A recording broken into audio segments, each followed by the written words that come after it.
Wake up, early mornings, late nights, hopping on a different flight. What's the meaning of life, ayy? Wake up, same-ish, different day. Make a wish, call it pray. Am I sick, am I okay, ayy? Stay up, late nights, still in pain. In my mind, it decays as I try to make a change. See the sun, see it set, feel some pain, feel regret. All the same, what is next? I'm to blame for my head, Life, it changes in many different ways, yeah. You turn the page and you see a new day, yeah. Be the same or you go and make a name, yeah. Listen to hate or help someone who's in pain, yeah. We all want love and we all wanna be great, yeah. It's not enough, so we keep running the race, yeah. This life is tough if you let it be that way, yeah. Sit back and love your own journey every day. I got a lot of deep thoughts in my bed, got me feeling like a weak spot in my head, and I ask myself to please stop. Take a breath, need to get all of these deep thoughts out my head, yeah. I just wanna be known, I just wanna be home. Feel like I'm all alone and I need to do it on my own. I just wanna be known, I just wanna be home. Feel like I'm all alone and I need to do it on my own, yeah. I live for music, yeah, I love to do it, yeah. It's therapeutic and I need it to get through it, yeah. I keep on moving, yeah, I keep on doing, yeah. I keep improving so people can feel it too, and go on and fix their lives one decision at a time, one vision, one mind. We're winning this grind. Okay. Tomorrow needs you, so take your meds, eat something green, and try not to overthink it too much. A lot of deep thoughts in my bed, got me feeling like a weak spot in my head, and I ask myself to please stop. Take a breath, need to get all of these deep thoughts out my head, yeah. Good morning, afternoon, evening, or whatever it happens to be for all of you lovely people out here. I know that some of you have been waiting in the chat for a while. You guys are interesting. My name is Nerfy from Nerfy McNerfington, and Casey. Hi, I'm Casey Jitsu. You know me for my analog horrors and other things. Beck. Hello, I am Beck from Kinda Good, Kinda Beck. And my YouTube is just a little bit of everything. And, that's all I can really say. And Jade. Hi. Some of you might not. Yeah, Not not that that Jade. Jade. Not the Amberlynn Jade. Specifically Jordy, not the Amberlynn Jade. But I actually, a handful of you might have known me from a channel I used to do speculation stations. So, but I decided to switch up to gaming. And You do good mostly at it. because we've been planning this for a very, very long time. Yeah. We actually really have. And then I reached out to Beck. Actually, I reached out to Snowflake, who told me to reach out to Beck. And then I reached out to Beck. And then here we are. 2 weeks later, a bunch of hype later, we're all sitting here. Doing this thing. Doing this thing in front of 2,000 people, and never been this nervous before. So, honestly, go ahead. Yeah, you're nervous too. Is everybody nervous? Oh my God, yeah. I mean, I just don't like talking to people I don't know. So this is like a total first for me. So, and it's only because I know I'm so awkward. You are in the right friggin' place, because all of us is awkward except Casey, who's a chaos demon. So yeah, that's true. Yeah, you're He's totally fine. He's comfortable. He is completely fine. He is totally comfortable because he's just like, I will throw a demon in here and run. It's fine. It's all good. And he will. So if you guys didn't know, which I'm guessing since there's like 2,000 of you, you do, we have been collecting questions. God. It's fine. It's fine. We're going to be fine. It's fine. It's fine. We have been collecting questions and comments from you guys. Don't be nervous. We love and support you guys. See. Okay. So we have been collecting questions for the past, 2 weeks, and you guys have really turned out for it. So the whole point of this is not just the questions, and I want to make that perfectly clear. It's also, and by the way, Snowflake, I will say your name all I want. Sorry, he chatted and I had to chat back. Anyways, it's not just about the questions. It's also a chance for Beck and Casey to sit down and have a conversation and, I don't want to say bond, but you know what I mean. A trauma bond to trauma bond. Yeah. There you go. It's That's to pretty trauma much it. Yeah. and to We make both them had to experience this. exactly. They both had to experience it, and you know, does it make you guys feel better that it feels like you guys aren't completely alone, like you guys are an isolated incident, if that makes sense? Right. Yeah, absolutely. And it's like, I know that there's more, there's others out there. Oh God, I feel so And bad. it's like, even the people in her girlfriend's lives, her partner's lives, even their families and stuff have to suffer through her. Mhm. I like how we haven't even said her name. We shouldn't. Everybody, nobody say her name. I love that. Beetlejuice. Yeah, it's like Beetlejuice. She'll just appear. Yeah. She shall not be named. Yeah, she who shall not be named. I call her Hamby. Or Pookie. It depends on my mood. But Casey, does it make you feel better that you're like not completely like you feel like you're not alone out there? Well- You weren't an isolated incident. Well, I already knew. See, that's the one thing about being fucking ground zero, I guess, is that I knew I wasn't, but I, reaching out to other people is very like, hey, I was effed over too. You want to talk about it? Like that's hard to do. Yeah. So it's not, and it's just I don't know. It's just like this is the first time I've ever talked to anyone that's been in the past. I mean, I knew of Crystal because I mean, like I've said, she was talking to Crystal well with me, but I never like sat down and talked to Crystal. And to all of you asking for us to reach out to Crystal, please leave the poor woman alone, please. She doesn't Please. want nothing to do with No, it. And it's leave totally that poor baby cool. alone. That and Libby. Let's not drag Libby leave- into Leave Yeah, this. that poor baby alone too. Alone too. Jesus. Like leave That's all what of I'm them. saying. These other people that have to suffer, just leave them out of it. They Yeah. don't want to be a part of it. Well, the way that I If look they at want to, they will reach out. exactly Yeah. that's Right. that's what I always think because like I always sit here and I go, look, like everybody can create a YouTube channel. And if any of them ever showed up on YouTube, they would be in it. Like they would be absolutely in it to win it and they would get a welcome party. But sure. they don't want to. So Yeah. leave them alone. Don't contact them. Like don't touch the poo. There's a rule here that I live by. Do not touch the poo. I was Right, blocked yeah. here, but don't touch the poo, okay?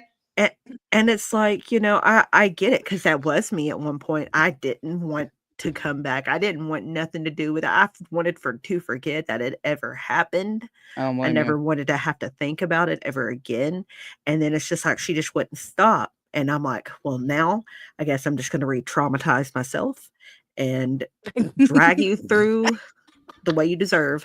I just love the way you said that. I'm gonna re-traumatize myself. And yeah.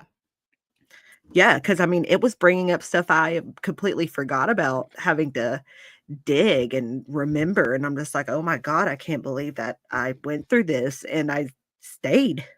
Ain't that something? Ain't that something when you actually like go back and think about it, you're like, what the hell? Yeah. And then you feel so stupid for it. That's It took- that. Oh, go ahead. No, I was just saying it took me a long time not to feel dumb about it because it's like you don't in the moment you're just like, oh, I care about this person. I'm not gonna Right. it's maybe like I can care about them enough to divert this kind of treatment and it doesn't work. Right. And it's like you were put in sort of the same position of her grandmother kicked her out and she had nowhere to go. Same position. Yeah, like she told me the reason she had to move in with you is because her grandma wouldn't let her. Oh come in. yeah, that was Yeah. she got that phone call / text message when she was with me in November. She was supposed to come visit me for the month of November, be around for my birthday and Thanksgiving, and then go back home. That obviously did not happen. Yeah. So my mom even talked to her mom, and her mom said like, yeah, Amber can't come back. That's wild. And it's like even your own family don't want you to come back. And it's like there has to be a reason why. There's a common thread. And you There- will not realize it. But that's Mm-mm. what I'm saying. She did the same thing to you that she had done to me. She was like, I don't have any family. I don't have anybody else. You are all I have. I need you. And I'm just like, that's so true. And I can't just leave her to her own devices because she can't survive on her own. I know. And so, and then you do the good thing and go like, okay, you know what? I'll be here for you. And Yeah. then suddenly it's like a light switch goes off and you're like, what happened? Like, Well, I mean, and neither of you are stupid for, and I think Jade will agree with me. Neither of you are stupid for falling for that because, like, I've talked to Beck for about a week. I've known Casey for a while now, and both of you over are a year kind. now. Yeah, both of you are kind human beings, and it's human nature. But beyond that, it's your guys' nature to see somebody in need, especially somebody that you think that you're going to build this life with or a relationship with, and they need help. Like you're not going to turn that down. I wouldn't be able to. I don't think Jade would be able to either.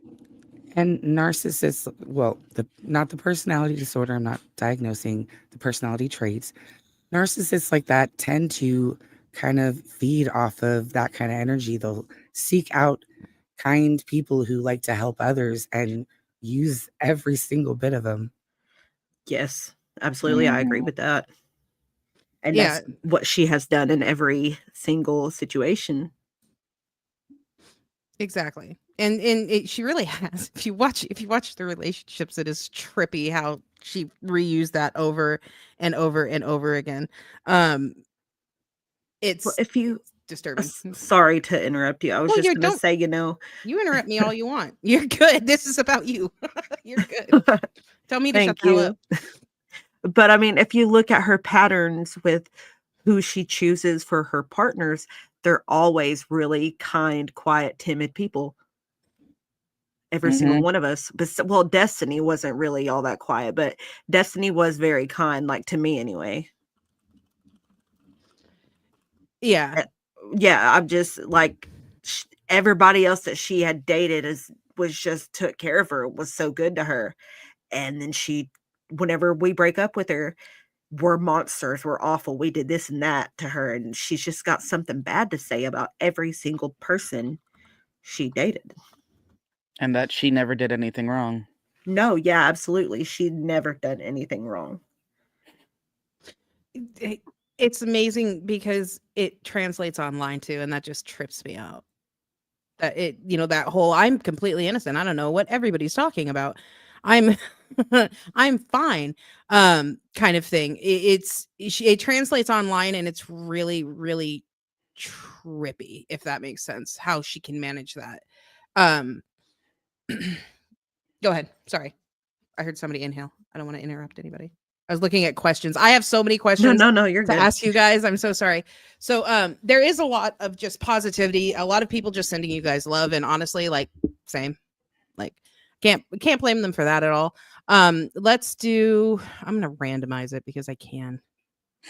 Um for each of you, uh for after each of you were able to escape she who shall not be named, how did your families react and did they support or help you get back on your feet? Casey, Whoever you can wants go to go first. first. Yeah, Casey. Me? Okay.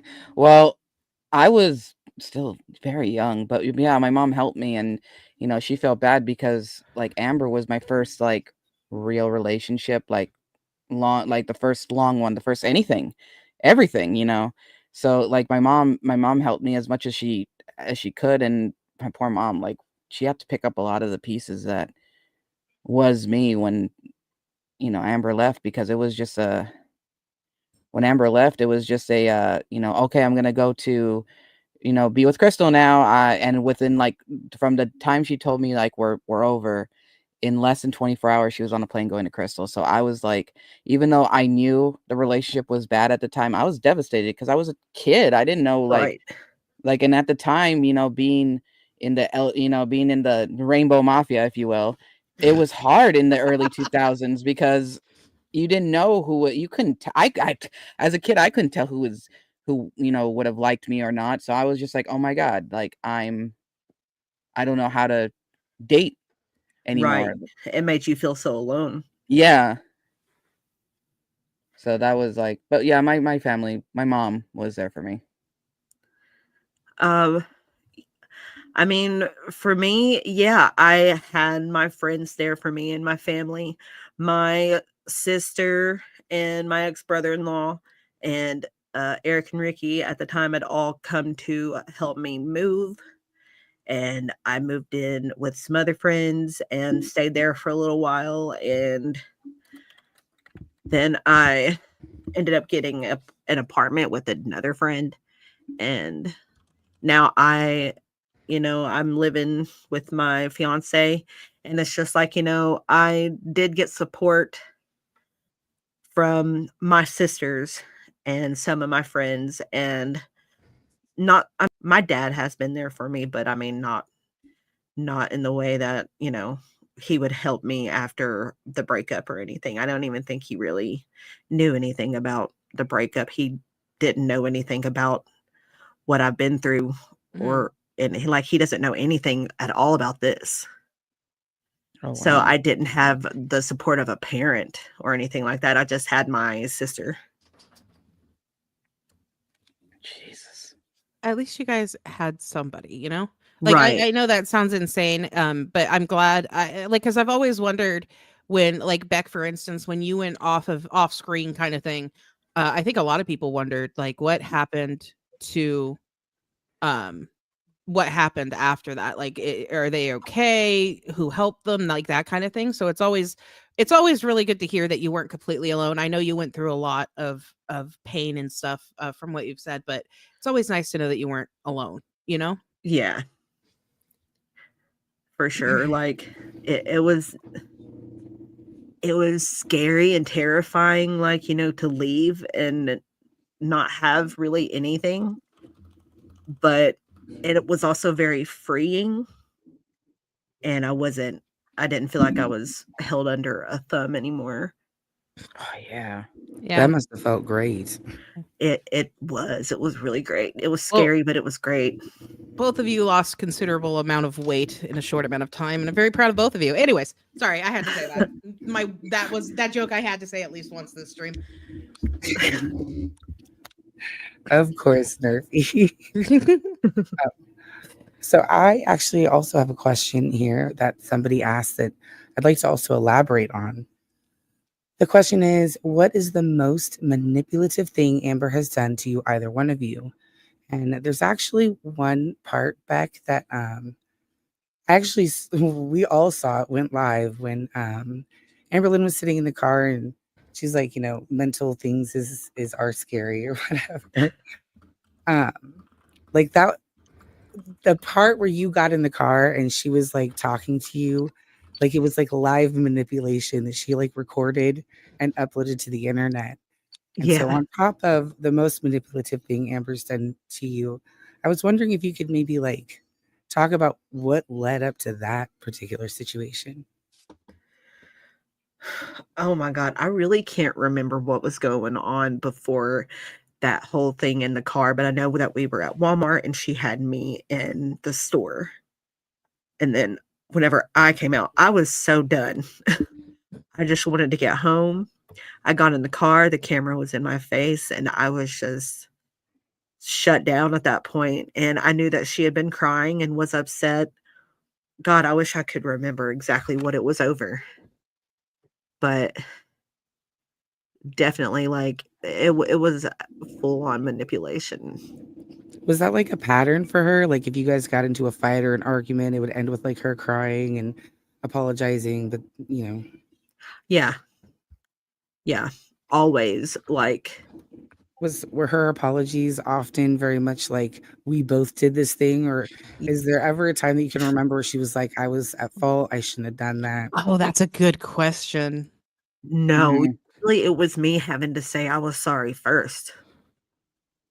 Like, Of course. and I knew that I shouldn't even really be apologizing, but it's just like I knew that that was gonna be the only way to make her not keep arguing and pushing, is to just be like, "Okay, I'm sorry. How do we fix this?"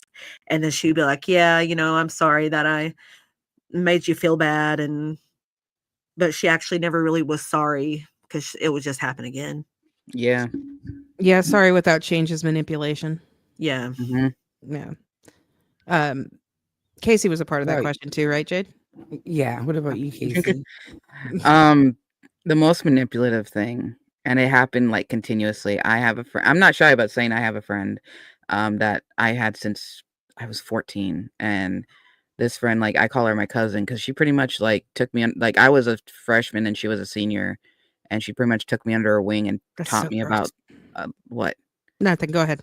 and taught me about life and a lot of it. Like if I didn't like, she helped me get my GED and everything. Like she's my best, one of my best friends. And when Amber was living with me, she had it in her head that I was sleeping with her.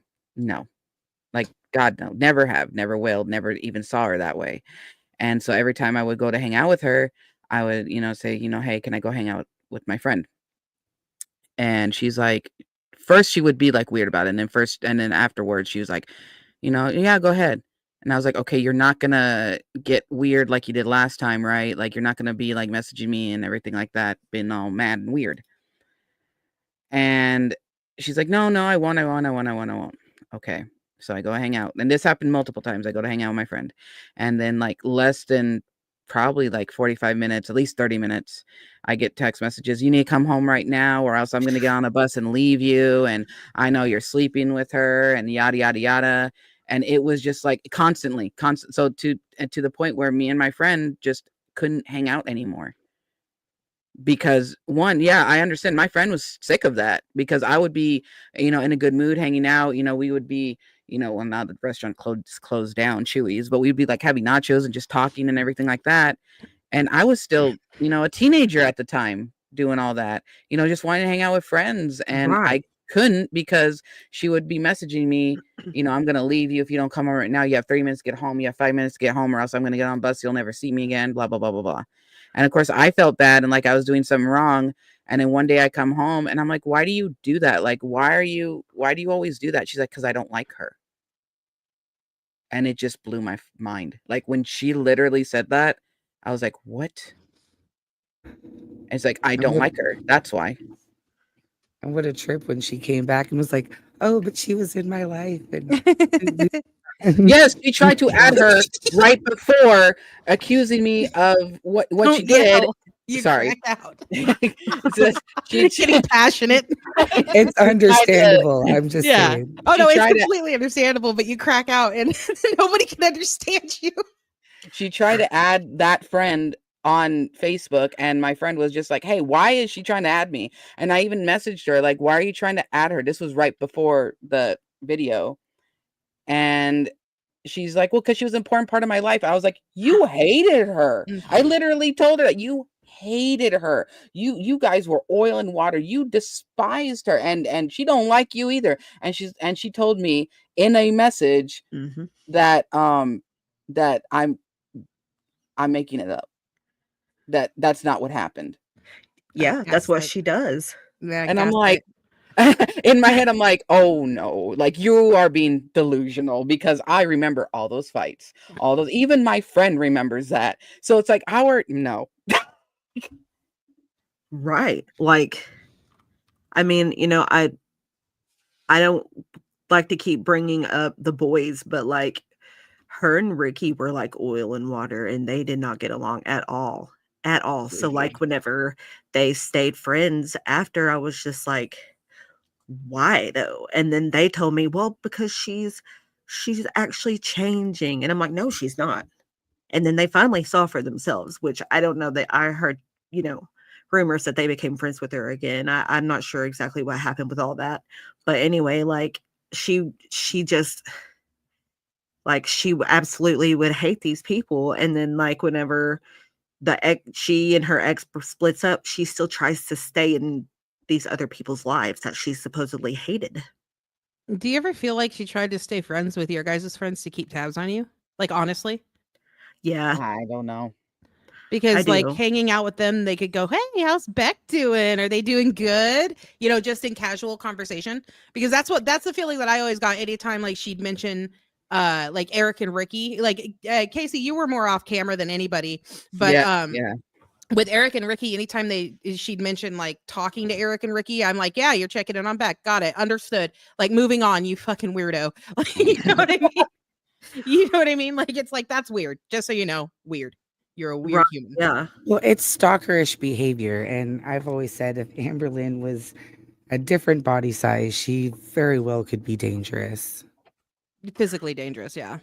I definitely know that she would be, because she always would tell me if I was my actual weight, I would be in California and I wouldn't be talking to any of you guys. And I wouldn't be talking to, I would never talk to anybody my size. Were And you you thought, together at this time? yeah. And I was like, so Oh basically my you Whoa. would be a piece God. of garbage. And she's like, yeah. And I'm like, so you'd be Wow. shallow. And she's like, yeah. That is a lot Well, to that say to the your mask was you're off like in that moment. Oh, shit. that is a lot to say So it to just, somebody you're dating. yeah, it just came down to looks. And Like, I was like, so that's really what she does think about me deep down. Like deep down, I knew that she wasn't into me, but like deep down, I honestly wasn't into her anymore either, because it's like I was her caretaker. So it's like all of that, all of those feelings were gone and out the window very quickly. yeah, it became the relationship probably quickly changed from being Yeah. that actually brings in another question that somebody had, and I think it's a brilliant question. It's for both of you, and that question is, what was the moment that you guys realized those feelings were gone for her, like just completely gone? And did you guys act on it then, or were you guys stuck in it for a little while after? That's a great question. And That's you guys can pick who goes first. Fight for it. Beck, We Beck want to can see. go first. Beck We want goes to see. first. Oh, nobody fought. That's sad. oh, well, honestly, like all romantic feelings, it took a really long time for them to fully develop in the first place. Like, I liked her. She kind of pushed me into the relationship, because I wasn't exactly there, but she was like, well, I've got people in mind that date me. And I'm like, well, I don't want to lose you yet. So I guess we'll start dating. So then after that, it took me a while to come around and get lovey-dovey and get close, because I had my guard up anyway from past experiences. And Mm. then just like when I thought I was going to lose her, she just barreled right through, pushed me into the relationship. So my feelings came later. But then once I started having to constantly do everything by myself, is whenever my feelings just sort of left. And I just felt like I was taking care of a friend. Jeez. Oof. Just oof. God. Okay. What about you, Casey? When did you realize that romantically it was dead, it was gone? It was when the incident happened with Crystal and the iPod Touch. When she got mad at her over the memory size and made Crystal cry, and I told her to apologize to her, and I realized then that one, I knew it was going to end, and I knew I wasn't having these feelings anymore. I was like, looking back on it now that I'm older, I knew that I was just scared to be alone, because I didn't know how to date. I was a kid. Right. And two, because if she is making someone cry and being that vile over the memory size of an iPod Touch, that's crazy. Like, that is crazy. Like, no one should be like that. It could have been a simple, like, because Crystal asked a simple question: what memory size do you want? And back then, like, iPod Touches were expensive, like Yeah. expensive. And so, like, it was just a simple question: what memory size do you want? And she just got mad at her, and like, she's just like, you asking me that is like me asking, if you want a purse or not. It's not, that sounds ridiculous. And she just went in on her, and she told me, oh, Crystal's crying because of this, and she told me what happened, thinking that I'd be on her side. And I looked at her and I was like, you need to apologize to her. That was a simple question. She's crying. It's like, you could have just said, yes, I want the bigger memory size. Granted, you should be grateful that she got you one at all, but Right. Was it kind of a trip that like that whole situation happened and you were still dating her, but she's like yep, having this weird thing with another girl? yep. Right. Why wasn't she buying you one? Really quick, I have to intervene because I know. Okay, the ambivous. I'm pretty fluent in it. Both of you have a story to where financial stuff is involved. and Oh, it yeah. is it's similar to a lesser extent, if that makes sense. Like it's because Casey, you have the story about your birthday money, and then Beck has a Oh, story Lord. about the inheritance. Oh, those two, yeah. That's exactly, yeah. And if you guys want to tell it, you guys are more than welcome to. But I'm just saying, like, her buying something for her girlfriend when she's not trying to control them is laughable. Right? Right. Or they're not Destiny, Sorry. I'll That be as over well, here. yeah. Yeah, that as well. Definitely that. But if you guys want to tell that story, those stories, that's completely up to you guys. But yeah, I was thinking about it last night. Or no, it was the other night after I watched. I reacted to Beck. I reacted to yours, and I started crying on stream because it's just like a hit to the gut. Yeah. And because to me, it's the timeline. Anyways, it's just awful. So it's incredibly similar. They're incredibly similar stories. Yeah, I mean, with me, it was just my mom was supposed to get this money from my dad's work because it was like a stock that had built up over the years and it got released. So it got split up between me and my sisters. And whenever I got it, I was like thinking, I can put this back for, anything. And Amber was like, no, we need to use it for bills and stuff. And she was just like, honestly, I've paid for everything up to this point. So you kind of owe it. Oh, hell So, no. but then she also said on live, which I was wanting to talk about this at some point anyway, but her live last night, she was just like, we bought the bed. No, we bought the bed before I got the settlement. We bought the bed before my mom passed away. So we didn't get the bed from that money. Oh, I love that. And Sorry. then she was, no, you're good. And then she's like, well, then we also took a trip to Gatlinburg. I talked to my sister this morning and asked how much we all put in for the cabin. And she said it was like 160 something. And then all we did was we went and ate at Paula Deen's. We went to a Christmas store. And then we went to Walmart and sat in the cabin for the rest of the time while my family went and did other things. Oh, what? Yeah. But Sounds we to me like just had to go to Walmart. Yeah, it sounds to me like Amberlynn owes you $5,000-$6,000 at minimum. Tack on another 20,000 for pain and suffering. Yeah. Plus all of the like videos. Only Like 20. Only some of her. Yeah, right. Only because some 20,000? of her videos, like some of her best videos, are the ones with you in them back, like the most views and stuff. Yeah, that was something else. She always told me that stuff with me and it got less views. So that's why she had me stop being in them for a little while. I What think the she had hell? you stop being in them because people liked Like, you yeah. and didn't like her. Yeah. That's the read I got. And I it's like, I didn't watch the videos back or anything. I didn't watch anything she ever posted. So I had no idea. Really? Yeah. That's a Yeah. trip. It's really funny because I also watched the live last night, and something that she brought up was, back in the day, if you watch, this video, I was reacting to Zachary Michael, and, reaction channels hated Beck, and sorry, they hated them. And it's like, actually, we didn't know what was happening. We had no idea. We were hypercritical of Beck. I will give you that. I wasn't a reaction channel back then, but the reaction channels were hypercritical, but they had no idea what was happening behind the scenes. We only saw what they wanted us to see. You know what I mean? Yeah. And then just what Amber was putting out there. Exactly. We only saw, like, she likes to say, like, you have no idea what was happening, but it's like, well, we saw what you put out there, and what you put out there, it looked like Beck was struggling, but we didn't know if it was because of mental health or what was going on. But nobody actually hated Beck themselves. We just disliked you, and they got the backlash.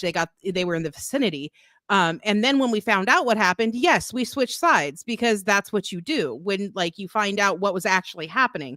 You go with the victim and go, wow, that was fucking shitty. Like, let's not pile on this person. You know what I mean? Yeah. For sure.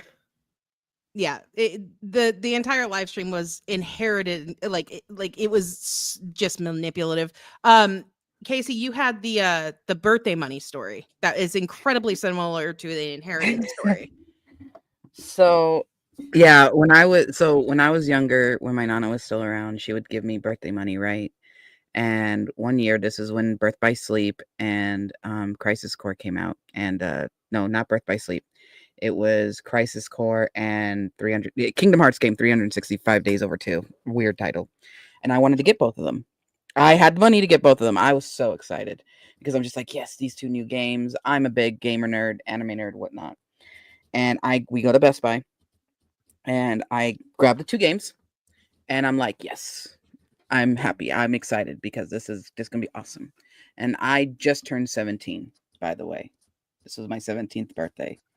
And I go to pay for them and she gets a little attitude. And I'm like, well, what's wrong? And she was getting mad that I was getting both games. And God, she's just like, if you get both those games, I'm gonna be so mad at you. And I was like, what? What do you mean? Like, I couldn't understand. Like, I was just like, but I really want to get these two games. Like, and it's my birthday money. And I'm thinking, like, did I offend her? Did I not offer her something? And so I ended up getting one game.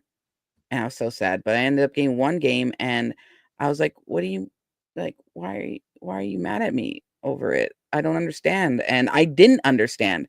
Like, but it was now that I'm older, I was like, okay, she wanted me to use that money on her. She was mad because she wasn't getting anything out of it. That sounds about right. That sounds like her. She wasn't getting anything out of it, so she was upset because it wasn't focused on her. Yep. Yeah. Yep. And a bunch of people in the chat wanted me to mention, yeah, the age he was 17. Yeah, that was my 17th birthday. Because you guys met when you were like 16, didn't you? I was 15. You were 15. Yeah. Yeah. He was 15 years old. So just It everybody really was pointing is- that out. Go ahead, Yeah. Jen. I'm it- just it's so bizarre. Well, it is bizarre because it really is just a point of pure greed. Because at the time that she took your money back, she was making plenty of money. There was really no need for it. Or am I wrong on that? No, she was making a lot of money. A lot of money. Like, I didn't even really know how much she had.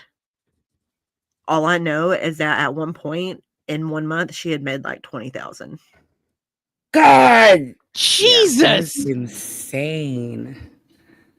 And couldn't okay. And Okay. still couldn't let you keep your Right. inheritance. Oh my, Because I owed it to Wow. her. you That's owed it to her. insanity. Mhm. That is Oh, unhinged. that hurts my heart. Oh my God.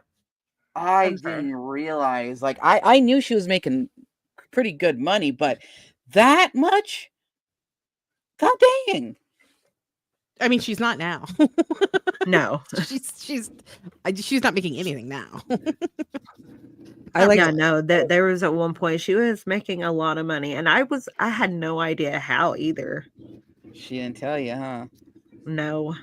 Oh my Oh my God. Like, God. I've been finding out so many things lately that I did not know about. I'm so excited. So excited. Like, it's just so shocking. Things I had no idea. Like, things that Casey's saying right now, I had no idea. I didn't know about the Yeah. 17th birthday story. it all really Yeah. matches up. The behavior kind of fits together like puzzle pieces, man. It really does. And this is also why we wanted to do this, is bring you guys together so you guys could talk about things that you might not know and trauma bond. Once again, trauma Right. bond and realize Trauma you're not bond. alone. I'm going to keep Yeah, calling it that. it's That's what it nice. is. Right. It is what it is. I do have an interesting question here for you, Beck, that I've pulled up. It says, Beck, did you ever leave subtle hints that Amber couldn't catch or try to warn the audience that Amber is lying about something in her live streams? No, Did you I do knew that anything? there was nothing I could do because she would catch it. She was very, very hyper aware of me and what I would or wouldn't be able to say on live streams until we got toward the end. Whenever I started getting sassy and stuff, I didn't care then. But like, That was awesome, by the way. yeah, I mean, You got sassy. I distinctly remember that era because all of the reaction channels like, yes, Beck, get her. And it's like, I was really at my limit, and I was still keeping myself pretty under control at that point. But So like, would she like control things that you said? Like how, and if she did, like how often did that happen? it happened all the time, especially if we were vlogging or doing like a sit down video. Like there was a lot of pausing and being like, okay, so don't say this, you can say this, you know. And then there would be other times where she's just like, why don't you try to say it more peppy? Why can't you act like you're actually having a good time? And it's like, because I've told you over and over, time and time again, I just really don't want to do these things. And she's like, okay, yeah, but you're my employee. So What? you're going to Oh be in these my videos. God. So whenever you see me vlogging, I never wanted to do that. She would be like, Yet okay, so you you're owe vlogging. her. I do have to Oh compliment, my, and I think Jade will join in with me on this. I have to compliment both of you on your grace and your lack of like your self-restraint. I don't have that. The amount of pettiness yeah. that I have in my soul just for you two, especially like Casey, I've known you a long time. You're my best friend, and you, Beck, just because, yeah, dear God, I could not imagine it actually happening to me because the lack of self-control I would have. Like I'm a petty individual. Sorry. Like right now, I'm just sitting here thinking I could get into her YouTube account. Give me 15 minutes just because of what she's done to you guys, let alone if it was me. So I have to compliment you guys on your self-control. I really do, because No, I ain't yeah, got it. agreed. Mad Thank respect you. to both of you for handling it so well. Like Employees Amberlyn get could freaking paid. never. Employees get paid. Did you like? She did Oh, pay good you. point. So Yeah. Amberlyn needs to, Pay you get that paycheck over back your way. pay. Let's go. Chop Yeah, chop. TikTok. it'd be nice. It'd be nice. Honestly, I wouldn't hold your breath, but it I would be don't. nice. Yeah. She's an incredibly For real. That would be interesting. her having to take any sort of accountability and admitting fault. True. God forbid.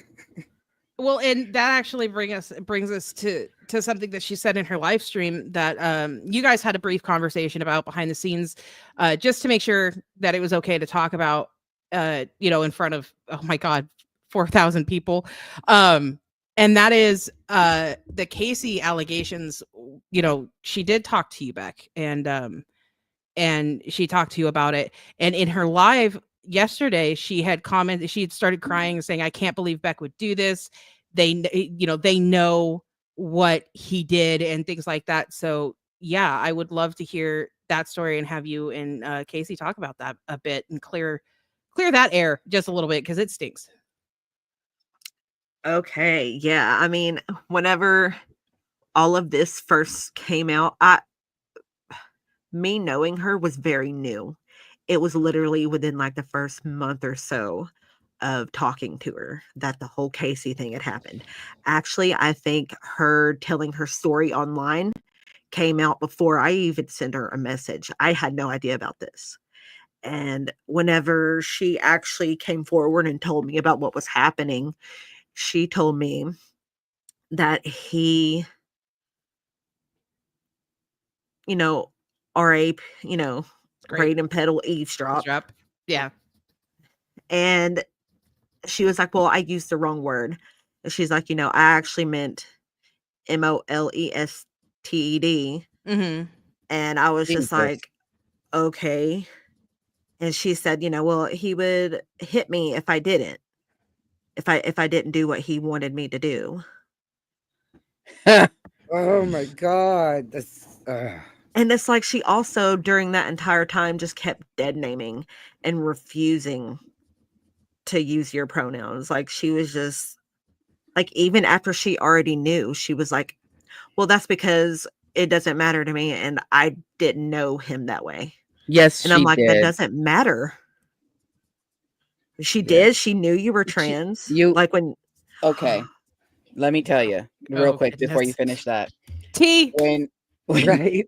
when I was with her, and I kind of like puttered around being trans because I didn't understand it when I was 12. Because I saw, Boys Don't Cry. And it just opened my eyes like, oh wait, I can that's a thing. And so my thing was when I was with people before I like really have transitioned was to show them that movie and go, that's how I feel. That's the only way I was able to kind of like describe it. Like I had to show them, right? Ooh, I hit my mic. Oops. And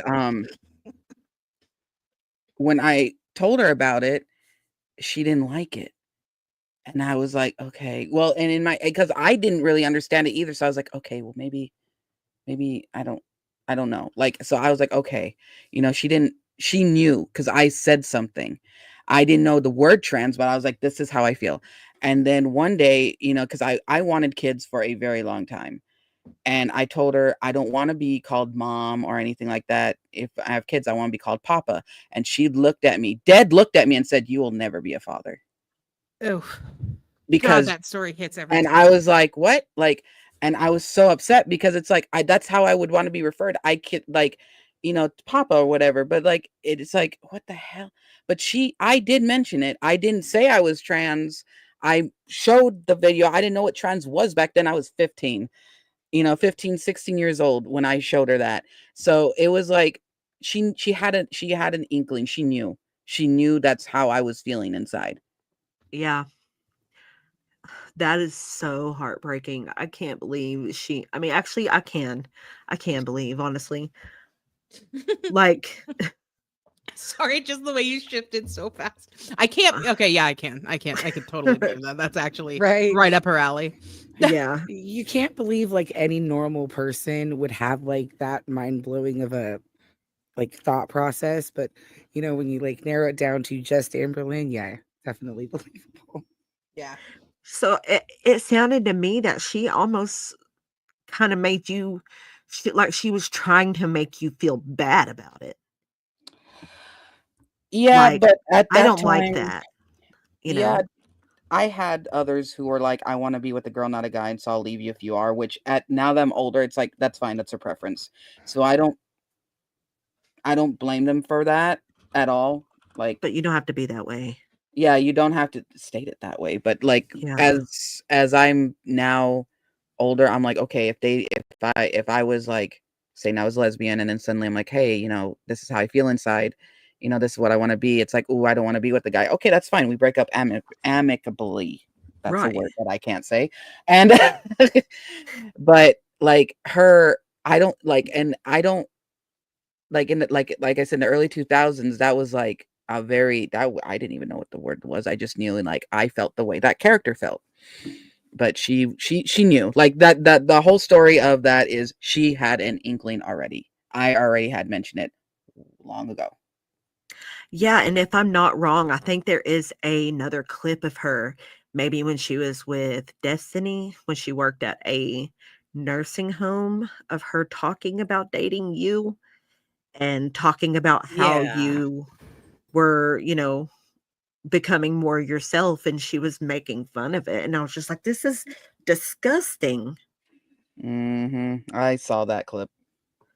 It's actually really funny to watch. If anybody actually I've been around since Crystal era because I'm a loser and I have no life. I'm chronically online. But if you actually watch like the timeline, she makes fun of Casey quite a bit. He's he is referred to she and by his dead name until the accusations come out. And then it's not mentioned unless she's addressing it. And then it's never mentioned again. It's quite fascinating to watch the pattern. It is. Yeah. Sorry, She really likes you to two go ignore ahead. things. Yeah, she does. She loves to. If you ignore it, it goes away. That's how Yeah, right. being an adult works. If I Right. put my head under the blanket, all of the monsters that I put out into the world can't come back to get me. Exactly. If it isn't the consequences of my own actions. Anyways. Yeah, I'm sorry. Go ahead.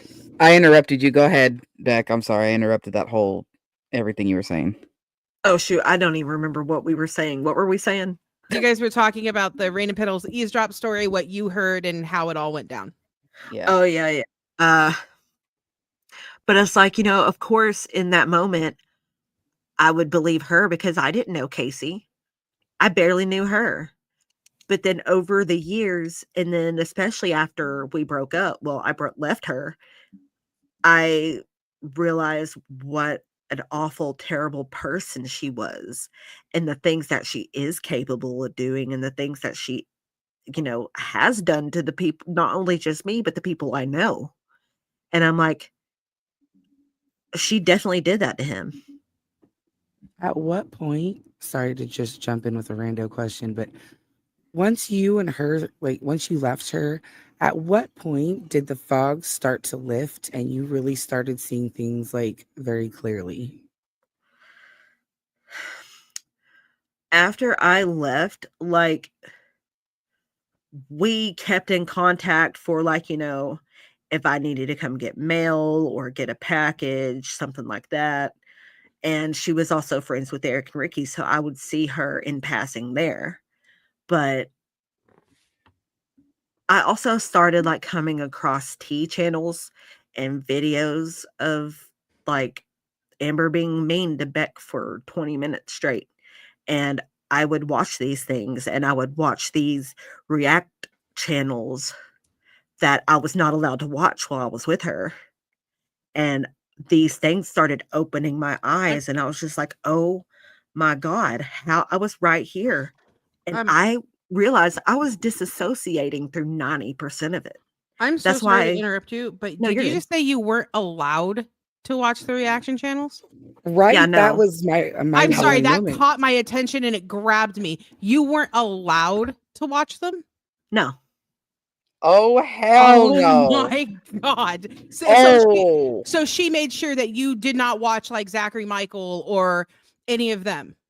Right, yeah, no, like, whenever she would watch it, she would just watch it by herself on her laptop. She wouldn't have me watch or anything, no, she didn't Did want you me to ever see. try?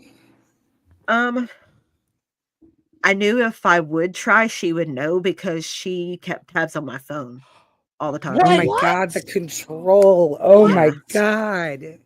So That's if you she tried, okay, hold unhinged. on, wait. I Okay, keep I'm saying speechless. unhinged, but Okay, yeah, unhinged is an understatement. We're not allowed to say what we really want to say. This is like The different. Okay, amount of so words that want to come out of my mouth right now. right. So she would monitor your phone, so you could not watch any kind of reaction channel because she would see it because she'd go into like your YouTube and she'd Oh, monitor your yeah. text messages and stuff. Oh, yeah, she would go through everything. Oh my She knew god, I everything. can't. God And damn. and I couldn't go that through none of her stuff Of because course. she said she had private stuff on there in her private journal that she wrote in every day, and I was never allowed to see what was in that journal. Never. And she kept it for oh years. So my it's a She rule probably for still thee and keeps God. it. not for me. It was a Yeah. rule for the oh my Well, god, the that seemed flabbers to be had the been theme of the gaslit. whole Yes. relationship. Yeah, That is that was actually I don't know why that jumped at me so hard, but it jumped out that you weren't it. allowed to do it. Yeah, Yeah. that was. Oh my God, Beck, I am Oh so sorry. hell. Like That is you have awful. no idea. Like, oh my God, I am so sorry that you had to endure that. Like, Right? Jesus. Her acting was sublime through parts of Beck era because it didn't seem that bad. That's why I think a lot of reaction channels were like critical because they didn't know what was going on. They were, critical, but they didn't hate you, but they hated her. Does that make sense? Yeah, for sure. It was like, why are you with that? And it's like, well, we're gonna judge you for being with that. Like, for sure. It's really hard to leave someone who is literally controlling every ounce of everything you do. Like, Yeah, and how do that was you? her Exactly. goal, I think, from the jump. You know what? I completely agree. And I think that once people kind of figured it out, like especially reaction channels, they stopped, the hyper criticism of you, if that makes sense. Because it was like, oh, it's an abusive relationship, and at least anybody with a brain that knows anything about abusive relationships stopped. Um, sorry, there's one that popped into my head. Anyways, moving on. And I just can't. I'm sorry, I can't wrap my head around the fact that like you weren't allowed to watch reactions. Did she make you read hate comments though? No. No. She would just pick out ones and read them to me, especially if they made her look really, really bad, because she would want my sympathy. Oh my god. I'm sorry, I'm silent. I just got extremely mad on your behalf. Like, this So did was I. utter Goodness. fucking bullshit. That is awful. So, okay, I have a question because I was in an abusive relationship and they did something similar. So this is like on a personal level, me and you kind of thing. Did they monitor your text messages to where it's like, well, what did you mean when you told her this? What did you mean when you like sent this? What do they mean when they're telling you that? Did they do that as well? Or did she do that as well? Yeah. Oh, Like that was actually what our last Oh. huge fight was about, was because she went through my text messages with Eric and Ricky and was mad that she wasn't a part of that group text, chat. which we had for years. Even before we knew her, we had that group chat. And so she was pretending to be me to them, demanding that we put her in that chat. And they were like, well, why don't we just make one for all four of us? And she's like, no, I want to be in that chat. Because she thought that if she got access and got added to that chat, that she would be able to see everything that we had talked about prior. So she wanted to be able to go through it as much as she wanted for years just to see, because she was so dead set that everybody constantly talked about her behind her back. So, like, yeah, we got into a huge fight about that. And that's the one thing that sparked me wanting to definitely leave her. Let me just say something real quick. You're good, man. You know how she was afraid of everyone talking shit about her behind her back? Well, now we're talking to your front. Back up from the mic because nobody Right. understood you. Now, okay, she was so scared that people were talking crap about her behind her back. Well, now we talk it to your front with Yeah. all these channels that are about you. Now you can hear everything we have to say. The prophecy came true, but in a We don't have whole to- other light. Yeah. Self-fulfilling prophecy. The unhinged just keeps unhinging. Oh The my more goodness. you fuck around, the more you're gonna find out. So Yeah. I mean, it was a matter of time, to be completely fair. Like, you can't expect to hurt and abuse AB. Sorry, Kim's gonna yell at me. Kim is one of my mods. She's a great mod and she's vicious. Anyways, you can't AB a bunch of people and then go, oh, I'm gonna be fine. All of them are afraid of me. Actually, that leads me to a really good question that I saw in the forums, and that was to Beck.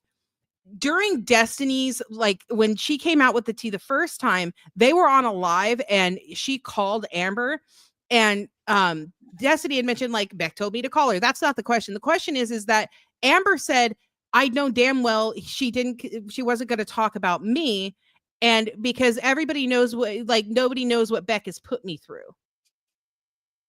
The hell? And I don't know. Everybody has been trying to figure out what the hell she was talking about. Me too. I'm like, what did I put you through? Besides literally taking care of I you, love that bathing girl, you, same. feeding you. Like, what did I put you through? Ugh. I went and got you McDonald's anytime you wanted. I went to the store for you every day. I did everything you told me to do 24/7. It's like, what do you mean? What did I do? Right, Amberlynn, explain it. We want to know, what exactly did Beck do? Address it, please.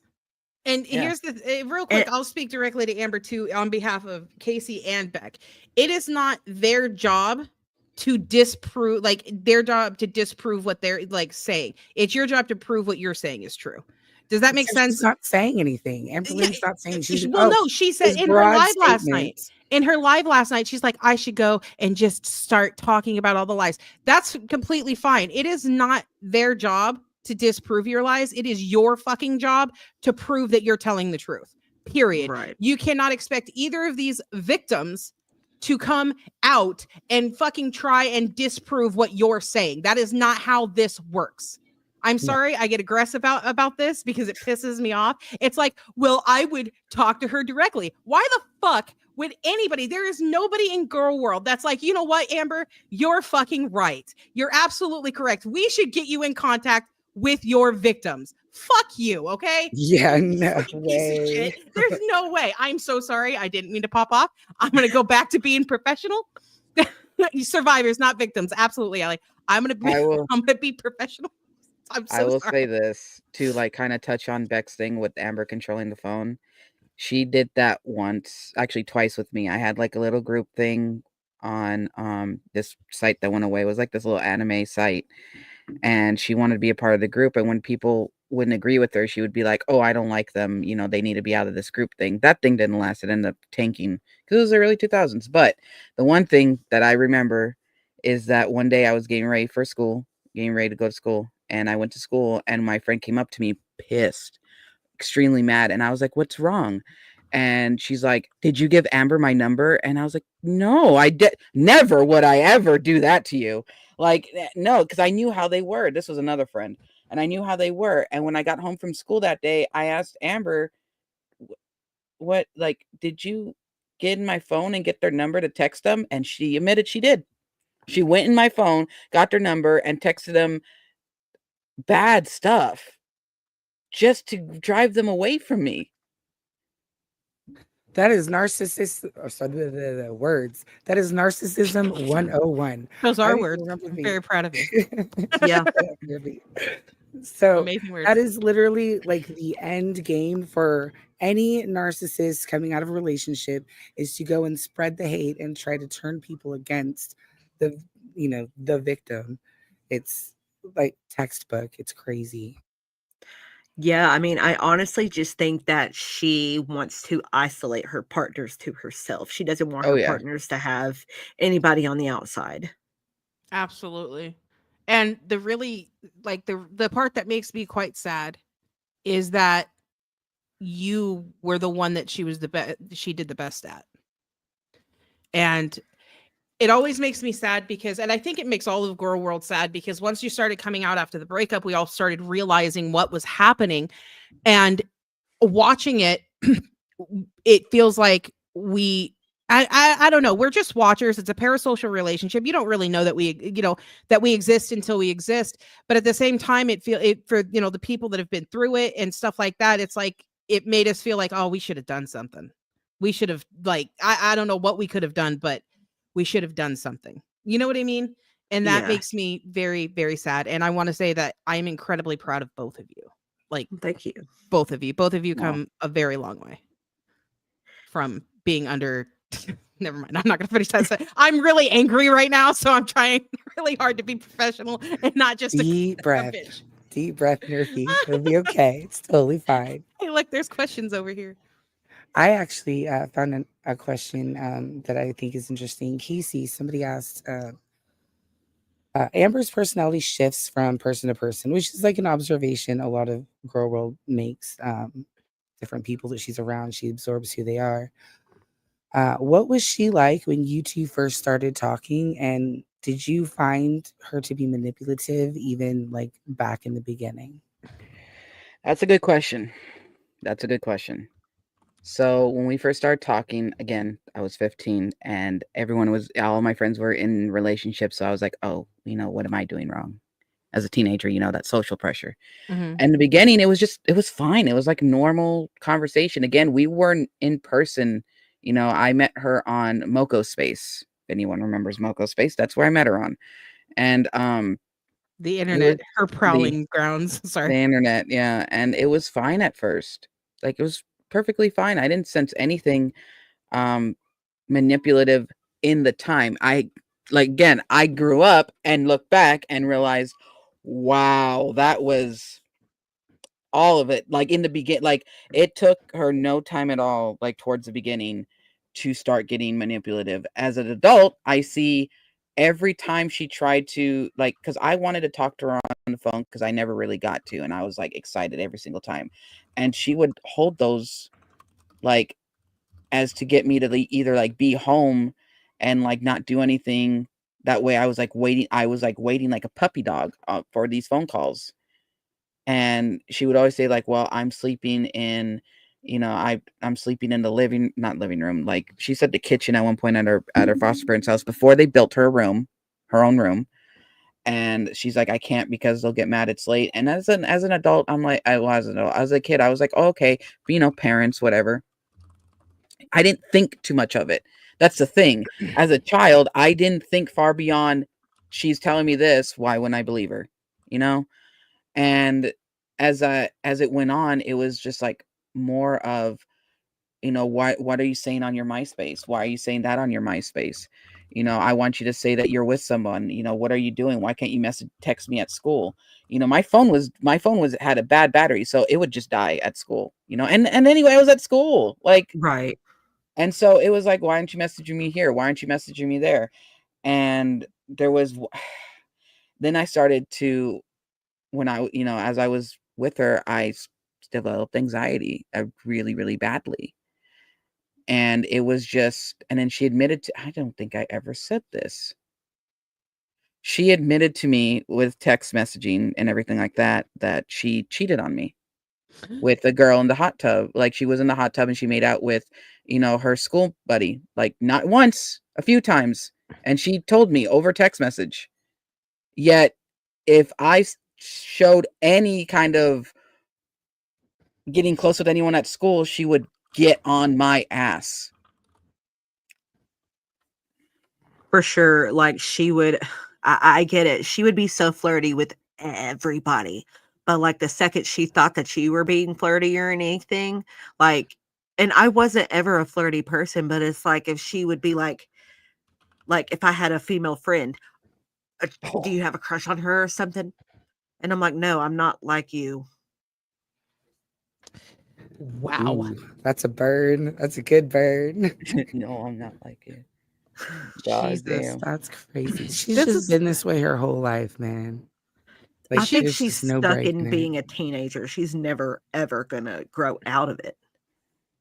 This actually brings up something, because this is a very unique position, because she had mentioned last night, like, oh, Destiny and Beck, I understand they knew each other. This is actually really interesting because you guys knew her years apart, which means stories can change and lies can change. So I actually want to ask about her foster care experience from what she told you, because Casey has told me a lot behind the scenes, but I don't think he's ever really talked about it. But what he has told me is completely different from what we have talked about. You know what I mean? Like what she's talking about now, because she's hitting it really hard right now. She's hitting that my foster care experience and stuff like that. I tried to do my best crying Ambi voice. I'm not good at it. I can't pretend to be a narcissist. It's not in me. But I'm really curious, Casey. She says that she went to from foster home to foster home, that they were mostly terrible, group home to group home. But you have told me, it hasn't been recently, but you have told me that that's not necessarily true, correct? So I don't know how many foster homes she went into. All I know is the one that she stayed at when I met her, and the one that she ended up aging out of. But she's told me she's went to a lot of foster homes, and I don't have proof whether she did or she didn't. Yeah. But I know that from an early age she did start to go because of, her parents. But I know more so about the one that she remained at until she aged out, until she moved to Oklahoma. And that's the one that like built her rooms and paid for her phone and took her to Disney World and stuff, correct? Yeah. Wait, took her to Disney World. She told me that she had to stay home in the garage while the house got defogged while they went to Disney World. No. No. No? No, Oh, never have I ever heard that. Oh, that's what she told me. No. What a stupid That thing to also lie made about. me so sad. That was one of the things that just broke my heart for her. No. Oh. Wow. Okay. Yeah, like she was some kind of English orphan. Pop-Tart said that, and I'm like that. I don't know why. She's Oliver Twist Why now. am I even surprised, man? Like why? Like, why am I taken aback at all? Like, what is wrong? That's okay. Anyways, go back to the questions from the forums. I'm my blabbers have been gasted. I have an interesting question that somebody asked here. It's for both of you again. Has Amber ever threatened either of you behind the scenes to stay quiet? Yeah. Yeah. Spill. Very much. How so? Follow up. Well, I mean, definitely whenever I was like, stop talking about me or I'm going to go, I'm going to sue you, which I had no idea what I was doing. I just wanted to shut her up. And she was just like, well, if you don't talk about me, then I won't talk about you. But if you talk about me, I'll sue you too. And I'm just like, whatever. But then she wouldn't stop talking about me. Right? That was driving everybody nuts. It's like, lady, like, listen to your own words. You're stabbing yourself, right? Like I'm not holding the knife. You're doing okay. Yeah. Right. And I also felt scared because it's like, look what she did to Casey. What could she lie about on me? You know, I had no Right? idea. She's crazy. That's an understatement. She is crazy. So But yeah, I do think that she was trying to use fear as a tactic to get people to hush hush about what awful things she has done. I mean, yeah. Which is funny because that's the exact opposite thing that happened when she came out and lied about Casey. That blew back in her face pretty hard. Oh yeah. Like she doesn't learn. It's amazing the lack of awareness she has. Oh what yeah, did for sure. what did she do with you, Casey? she sent me a whole bunch of messages trying to get me to take my video down when I put it up. A whole bunch. And she's like, I took down mine, so you need to take down yours. And I was like, no. Like, I simply replied, no, this is staying up. And it has stayed up for, God, almost 10 years now. You Yeah, still have that yeah. personality type. You're like, I'm gonna put it out there and it's gonna stay out there no matter what. Yep. Because at Wherever. that point, when she did all that, like, I was a whole different person. I already been through a ringer with her. I've been through a ringer with others. You know, my ex-fiance was another freaking ringer. And at that point, I was so tired and so beaten and so broken and so done that when all that came out, I was like, you know what? No, I am not taking this down. You can't convince me to take it down. You cannot send me all these messages for me to take it down. Okay, you took yours down. That's fine. Take yours down. But apparently, you all see what happened with that. Everyone got a Yeah. hold of that. And it's like, and I'm like, no, mine will never be taken down. To this day, it's still there. Like, I see when people watch it, it comes up on my thing. Like, to this day, Right. it is still there, and it's never going to go away because I couldn't believe that she did that. I was like, speechless is an understatement. I felt like my whole world shattered. You know, something else that always really confused me is if you had supposedly done any of that, then why was she even trying to contact you after the fact? I don't know. Especially Right. to ask you about sex. Right? Really gross sex. Like who does The like no questions were gross. Like they um, just were. I'm not trying to be gross. They were just gross. They were gross questions. yeah. And no victim of that kind of AB is going to seek out that type of advice from From the person who supposedly harmed them. It's Exactly. just not going to happen. Like, it's mind blowing, absolutely mind blowing. You know, honestly, that should have been my first clue right there. Like, no sane person would do that. Like, It's hard when you're in the mix of it, though, Beck. Don't Yeah. don't hold Yeah. yourself Yeah. too hard there.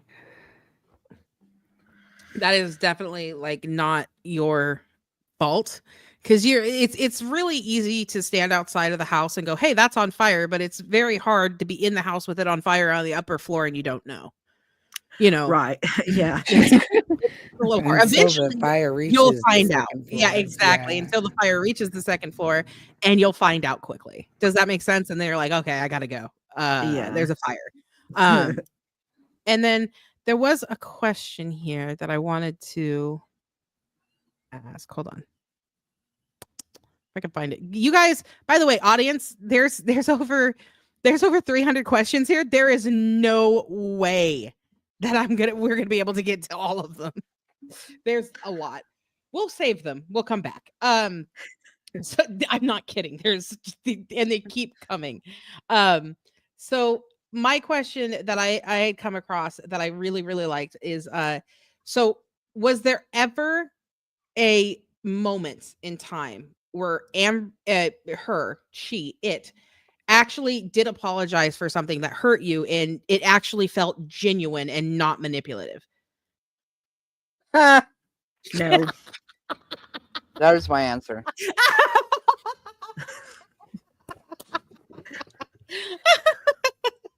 I really don't think she's ever been genuine about anything a day in her life.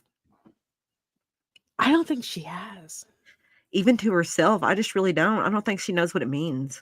I think she lacks the capability, honestly. Yeah. There's actually, funny enough, a fantastic question regarding the genuinity of Amberlynn here. Oh, let's do it. It's, hi, y'all. How much of Amber's life is dramatized for the audience? Is there anything that isn't scripted for her own narrative? And love, Isabella. She will take any narrative and just try to twist it to fit it her way. And if it doesn't come out making her sound good, she will not add it. God damn. Which we saw her do it. Actually, we saw her try and do that last night in the live. To be fair, anybody that has seen it or heard about it, I think she's trying to twist all of this into a narrative that fits what she needs to talk about. Right. Yeah, it's not good. I'm sorry. Just I can't get over Casey. Just okay. Well then, thank you for that very informative and deep answer from Casey, and then a legitimate No. answer from Beck. There's something about when Casey's like, no, like it just says everything. He doesn't need to elaborate because there's so much like compacted in that no. Yeah. I mean, that's what I'm saying. So many things I haven't really had to say too much is because everybody's already seen it in her content anyway. You know, like, Yeah. and like whenever she was making herself look like a fool in the live stream era, I just kind of sat back and yeah, I did clap back here and there, but I just kind of sat back and let it happen. I was going to let her make herself look like a fool on her own. I knew I didn't have to say nothing because people would already see it. Well, you were right. Hold on, I saw this. I have to Turns throw it up out. here. There you go. Just like when she said recently that she wasn't going to talk about me no more. I was like, yeah, you will. And Yeah, she did. Of course. We all know that Amber never sticks to anything she says she's going to do. she really That's doesn't. the I fucking mean, truth. yeah, that's That is the the absolute meme truth. of Amberlynn Reed right there. Yeah, anyways, I have thoughts, and we're gonna let those go out into the universe, because they're not nice. Let me see here. Okay, this is a question is for both of you. What attracted you to Amber in the first place? Because she seems to just take advantage of very kind and vulnerable people, and then isolates them and tears them down once she gets moved in or closer to them. So what at first was the thing that made you go, okay, let's give it a try, kind of thing? Beck can Silence. go first. The silence is See, deafening. for me, it was really just like, a friendship. And she was funny and somebody to talk to. And she was very easy. And that's because I realized that now she was masking me to make me comfortable, to make me go, oh, I can really connect with this person. But then once we actually got together, it's like, I started seeing we really didn't have anything in common, like at all. That makes perfect sense because she keeps it up for a while and then lets it go. If that makes any kind of sense. Like once she has you guys like down pat, she's just like, okay, now I could be the psycho that I was born to be. I'm sorry. Casey, what about you? Man, I hate repeating myself here with it. I was a child again, and I just wanted what attracted me to her was the fact that I finally found someone who actually liked girl. Okay, well, y'all know I'm trying to say like girls, and like I was starting to get to know her, and yeah, like Beck said, funny, easy to talk to. I was happy to be wanted in that way. Like that was the main thing too. I was so happy that someone wanted me in a romantic way because I wanted to fit in as a kid. I wanted to be like my friends who had relationships. And Amber provided that. That makes me sad. You made me sad. Right. I'm trying to keep the energy up here, Casey. Jesus. No, I'm just kidding.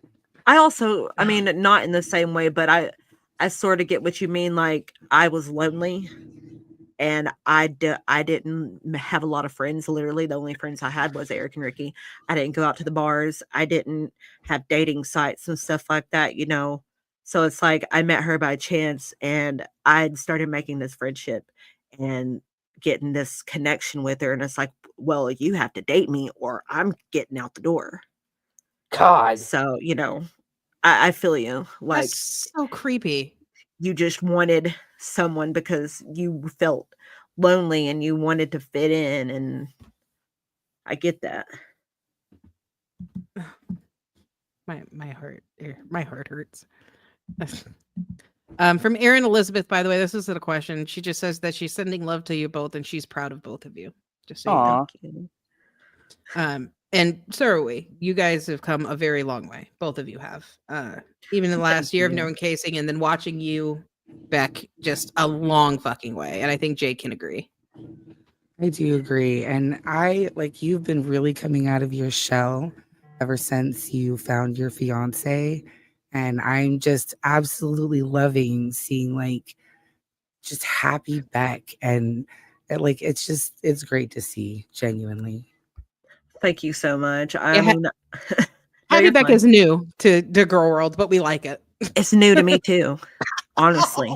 Oh, my heart. Beck. Oh, Like, I've never felt this way in my life. I honestly, ever since I was little, had this deep rooted feeling that I would just never really truly be happy. So that's why I just let myself have these awful partners, because Amber wasn't my only awful partner. And, you know, I was just I was like, this is what I deserve. I don't deserve anything better.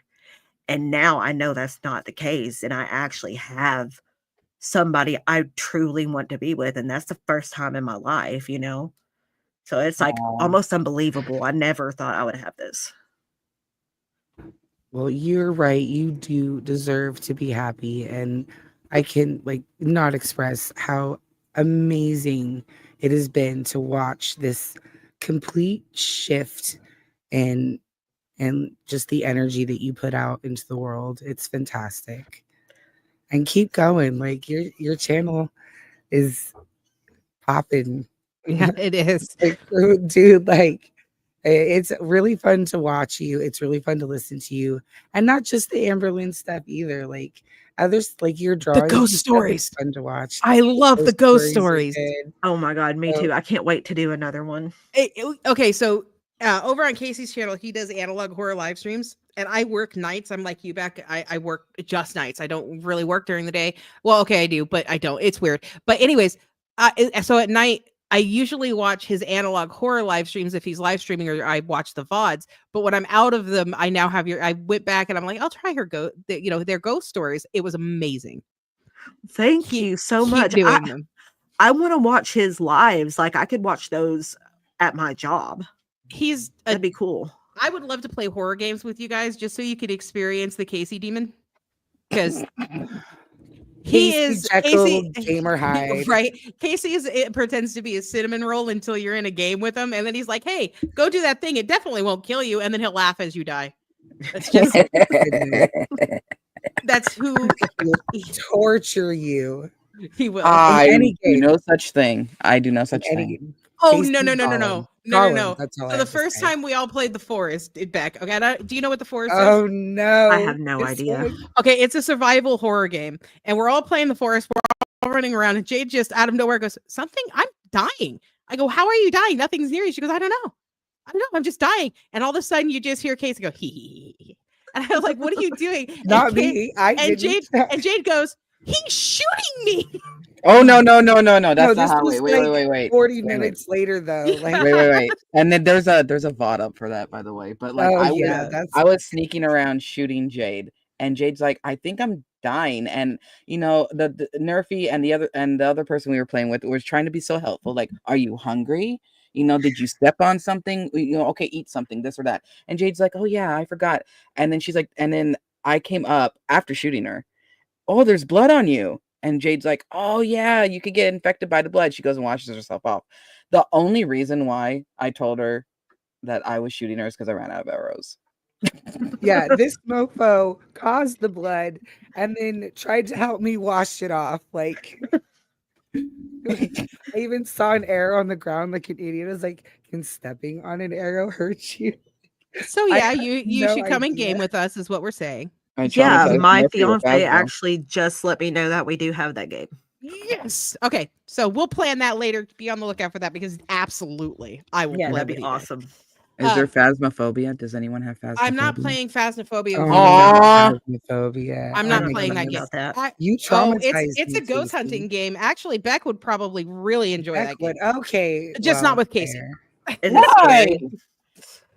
No, you just hunt ghosts. That's all. Don't listen to them. Gamer hide. That's all I have to say. Gamer hide. Uh, Okay. Go ahead.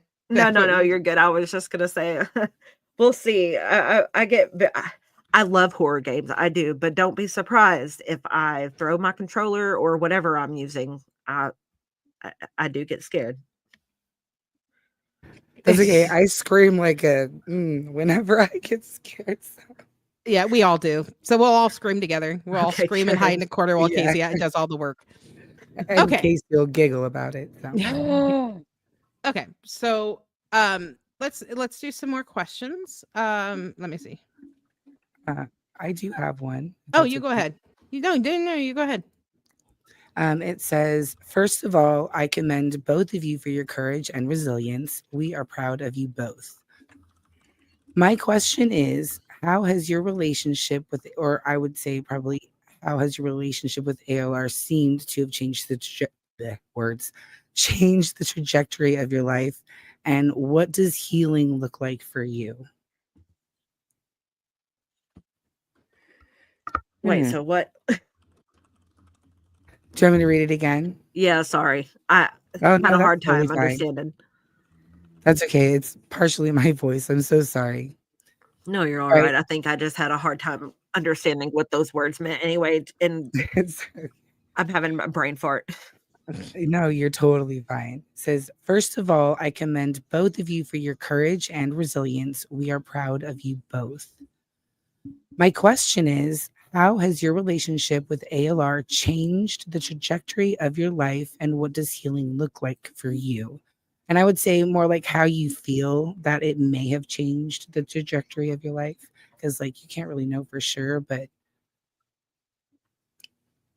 like how has Right. it impacted your decisions going forward and whatnot? Um, Definitely not to, I mean, don't let my kindness go too far, and not to let myself be manipulated the way that I did with her. And also that it kind of has changed forever in a way that I worry about going out in public sometimes. Not that I don't mind being recognized, but I've always been that person who likes to stay in the background. I like to stand in the corner. I don't like any kind of attention on me whatsoever. I've always been that way. And now it's like, you know, anybody could know me. Like where I work, I could work with somebody who knows about all this and I wouldn't know it, you know? So it's kind of scary. Wow, I didn't even think about it like that, but yeah, that Mhm. makes perfect sense. And it's just like really embarrassing to be tied to her, you know? Yeah, I get that. Because I had a very, very good high school friend contact me not too long ago who was like, I've kind of known about this for a while. And I'm just like, oh my God, I'm so embarrassed.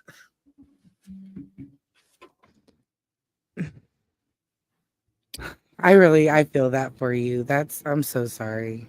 You're all right. I mean, it's not that bad anymore. It's just more or less like I was embarrassed of the situation I was in back then and how she made me look. Like I know she was really, really hell-bent on making me have the worst angles possible. Just trying to Yeah. make me look bad. And then, you know, And like, I don't sorry, good. no, you're all right. I'm just saying I don't want to tell you how to feel or anything at all, but just try not to try to kind of talk yourself out of that, because I can tell you one thing, though for most people they don't have to have like their past relationships on display for the world, but I don't think personally you have anything to be embarrassed about. You know what I I agree. mean? Yeah. It was oh, it really sounds like so much of it was completely out of your control. You know what I mean? She took a hold of your life and would not let go. Yeah. Right. It's like a friend of mine told me yesterday. We were talking about doing this live stream, and they were giving me some pointers that, it's really hard to stand in the house and it's on fire, and you just don't know it yet. Everybody else is like, the family interventions and stuff. Everybody on the outside is screaming that it is, but you can't see it. Yeah. It's like, no, the heater's just on. They're like, Right. it is getting a little hot though. That's weird. And then all of a sudden you're like, okay, I need to jump out the window. I'm out of here. Yeah, and I mean, What that's about kinda what it felt like leaving, was just jumping out of the window. I bet. Oh my goodness. Well, and it goes both to you and Casey, because I firmly believe that this is not a new thing for her. She's always been very good at manipulation. And she's Yeah. always been very good at making sure that all of you are kept in line in your own specific way.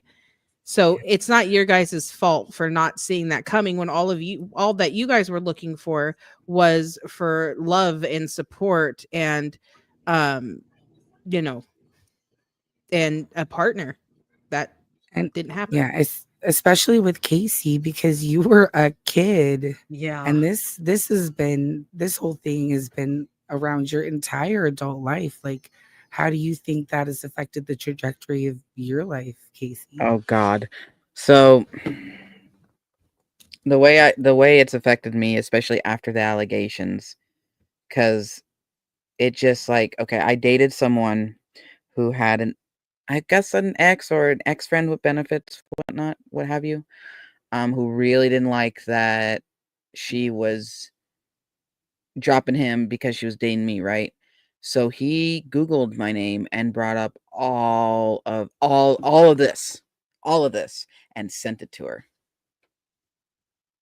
And she knew about it in a way. Like I after all this came out, a lot of people started to recognize me, and it was surreal because the one I dated before would kind of throw this in my face in a way of like, she didn't want me to talk about any of this that was going on. I didn't want to talk about any of it was going on either. Like, but she would really kind of throw it in my face of like, well, you don't understand how many messages I get from people because of that whole Amber situation you went through. It's like, excuse me. One, what messages are you getting? Why aren't you telling me? Two, I'm not even on the internet right now. And that was the time, that was like 2021, about that time that me and her dated. And it's like, I was like, excuse me, like, one, I'm not even on the internet. Two, why aren't you telling me? Like, why aren't you telling me at all? And she refused to tell me, but she would constantly, anytime like she would have issues, like anytime we would like either have an argument, that would come up. You don't understand the shit I go through just to be with you. It's like, excuse me, like, you don't have to be with me. Like, and if you're getting these messages from random woman on the internet, or if you're getting some messages from random people on the internet that, are bringing up my past and have found you, I don't know how they found you. And I dated people who knew me from this, who watched, the videos, and only wanted to talk about all of this, and I didn't want to. I was just like, I'm not this. Like, this is not like, can you get to know me and not like want to just like constantly talk about all of this that happened? Because I don't. In my Right. everyday life, I don't, and I've been very vocal about like, this part of my life is only stays here. My job doesn't know about it. My Yeah. my other parts of my life don't know about it. I keep it so separate because I just, there are people who recognize my face a little bit, but I just can't, like, she really, really put a red target on my back because of this. Yeah, for sure. I had worried about that. I was like, I wonder how he fares. Like, I know most of everybody believes you, but it's just like having that on you at all, even if only one person believes it, is just so awful and detrimental. Yeah, and no matter what I do, and I've accepted it, no matter what I do, no matter where I go, no matter how old I get, this will always be there. But, so will my video, so it goes two ways. No matter how old I get Right. or she gets, this will always be here. It doesn't just follow me. But then that's another thing too. It follows her, but it also follows everyone she's been with after that fact. Oh my God, you're reading my mind. Because I was thinking earlier when they were talking about the burning house analogy, I was jumping out the window and Jade was crawling in and had no idea. Right. Oh And they're like, my hey, this is God, pretty what a way to nice. put I it. like this place. And it's like, yeah, the upper. The upstairs is on fire, but Did you ever luck. try and warn Jade about any of it? I didn't know how. I didn't know what to do. I was just like, she's just gonna have to learn and find out for herself. But there was no way she didn't know. I swear that she had to have known who Amber was before reaching out or anything. She had to have. I think she knew Can what I- she was getting herself into. I just think she didn't know how bad it was gonna be, and then Yeah. realized that it wasn't worth it, and she bailed too. But I'm just, she Can sure I did. ask what were like one or two things maybe that kind of put that thought into your head that she knew? I don't know too much. All I know is that at one point she did admit to Amber that she knew before, but she didn't say much about it. She didn't say how she knew or anything like that. So I'm saying if she's saying that she knew a little bit, then she definitely had to know everything. So it was like a vibe kind of thing. Yeah. Yeah. Right. Like I know that she had told Amber herself that she had commented or something. Like I know she was in one of the lives at one point, and that's how people picked up on her. Like the not so jaded or whatever. Ugh, that's and honestly, actually, I could ask the same thing to Casey. Did you ever try and warn Crystal, or did you tell I her couldn't. Crystal anything? You I couldn't. couldn't. Amber had her so wrapped around, like I wasn't talking to Crystal. I didn't speak to her. All I knew is what Amber was talking to her about, and I knew that Amber was telling her a bunch of BS. I knew that. I mean, hell, she did that on Facebook for me to see. So, like, she Yeah, I wasn't. saw that. Yeah. Yeah, she wasn't shy about it. So it's like I couldn't do anything, and I feel so bad for Crystal because Crystal, no one deserved no one after me deserved any of it. No one, but I don't know who came Including before you. me. No one including you, for Like, the record. Yeah. but like no one, like she just got progressively worse. Like I have watched some of the eras with Nerfy. Like it just exposure therapy. It has helped so much. But just watching it and knowing, like being able to like catch it, I'm just like, oh no. And by the time she got to you, Beck, oh my God, I couldn't even it's hard. The hardest era for me to watch is yours because that's the Amber I know. Yeah. Exactly to the T. And so when I'm like watching, and I tell Nerfy and Jade, I said that's the hardest one for me to watch because it's like watching, it's like seeing her right in front of me all over again. And I don't know, and I'm just like sitting here like, oh my God, Beck, oh no, no, like this, like it's just sad. Yeah. And I just can't imagine because you were just a kid. I was an adult, but you were a child and she was being that way toward you. Yeah, but it's. I have Yeah. a bit of a follow-up question. Because Beck was talking about how their phone was infiltrated by Amberlynn. And you were just talking about how you didn't have access to Crystal or any of that. So which means you seem to have not had any access to Amberlynn's phone. Did Amberlynn have access to your phone? I made it a point that neither one of us have access to each other's phone, but that didn't mean anything because she would try and or she would look over my shoulder because like I kind of feel grateful that I wasn't in, we had the era, well, not era, but I was in the time of the smartphones weren't really still a thing. It was still like the keyboard phones. Yeah. Way Oh back yeah, I when. remember that. And I'm old, but Shut up. I just made those two grumble. But Yeah, yeah, you did. Now, what do you mean you're old, man? I was born in 90. Oh, I'm the please. 89. baby. Both of you guys need to, all three of y'all need to stop. Jason wants Let's to do this move question. forward. On the But- day I turned 29, how many times now? Oh, Anyway. yeah. I almost forgot. Happy birthday, Jade. Today's actually Happy Jade's birthday, birthday. Jade. Oh, happy birthday, Jade. We did it on her birthday. Just wanted to throw that out there. Anyways, Uh, Thank you. But yeah, it was just like it. Like she tried. She would try. Like I said, with the whole like getting my phone while I was getting ready for school, and then because I used to role play, back on MySpace, and I was role playing with somebody, and I didn't know she was looking over my shoulder, and I was like, doing a message back, and she got very upset because it got a little, the role play was like the characters were getting together, right? She got so mad. I didn't know she was reading over my shoulder. She took my phone from my hand and threw it against the wall, and it broke. Oh. Yep. Wow. do you see what we mean when we say, like, and this is more towards the audience, do you see what we mean when we say that if she was more mobile, she would be dangerous? Yes. Like, that's violence. That's, something, Casey once told a story about his drawing and how she destroyed this beautiful drawing that he had been doing.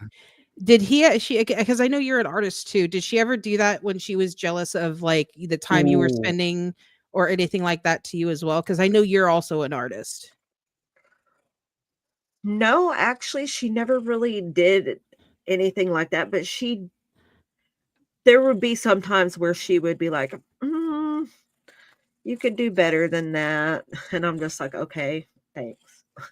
Thanks, you jerk. Wow, that's just as bad. Like, okay, it's not just as bad, but that sucks. No, that's hurtful because it's like I would rather someone come over and like put a hole through my work than telling me you could do, you can do better than that. Because it's like, do you realize how long I spent on this work? Like, Yeah. it's more heartbreaking because it's like, at least if you destroyed it, I'd be like, oh, it was so good. You didn't, you were jealous of it. No, it's like, don't tell me. I would be like, you know what? I'm not drawing that no more. It's just very disheartening. It's like, oh, well, maybe I should never draw again. Yeah, exactly. So I'm sorry.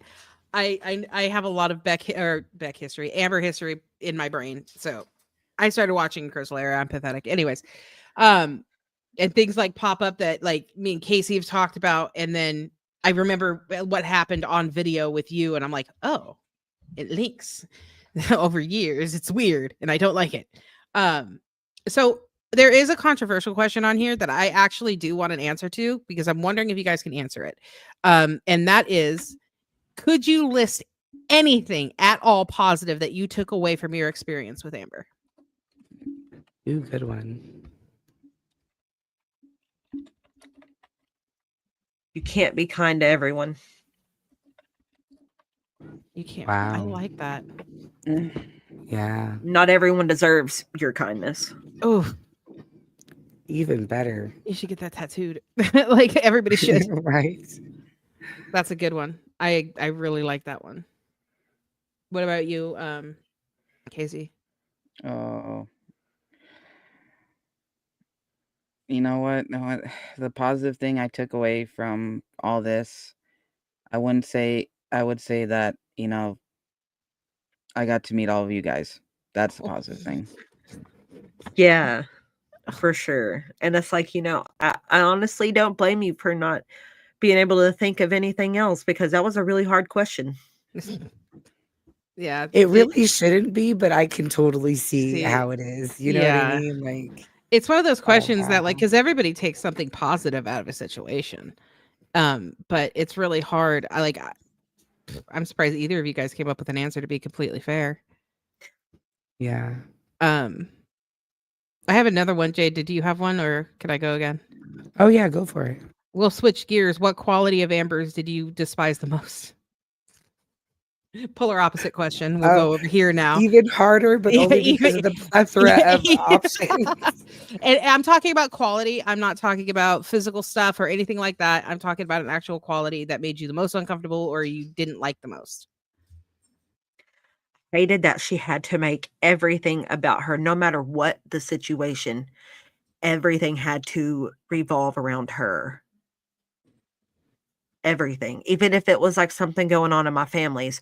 Oh, we got to make sure that there's a spot for her somewhere that's comfortable. She doesn't like that kind of music. Can we play this kind of music? That sort of thing. Oh God, You know, yeah. everything had to revolve around what Amber wanted to do. I'm so sorry. Can I expand upon that a little bit? When you said like if she doesn't like this kind of music, can we play this kind of music? Is that like in the car, at parties? Like, I don't Like, understand. it had happened, like, it always happened in the car, like, 9 times out of 10, it was her music being played. Every now and then, she'd let me play mine, but it was usually hers being played. But, yeah, like, at get-togethers and stuff, she always wanted to be the one in control of the music we were listening to, the games we were playing, like, she had to make all the choices. Jesus. That's okay. Ugh, that sucks. How long were you with Amber Beck? Oh, let's see, we got together, I think oh god, I don't remember what month it was. It was sometime in the beginning of 2017, and then we broke up, I think, May or June of 2021, so Oh Lord, like I'm 4 so years? sorry. Oh, Yeah, it's a little over 4 years, I do believe. So for 4 years of having to do exactly what another person wants to do sounds like absolute hell. Yeah, I'm proud of you Misery. for getting out. it was like that Right. 24/7.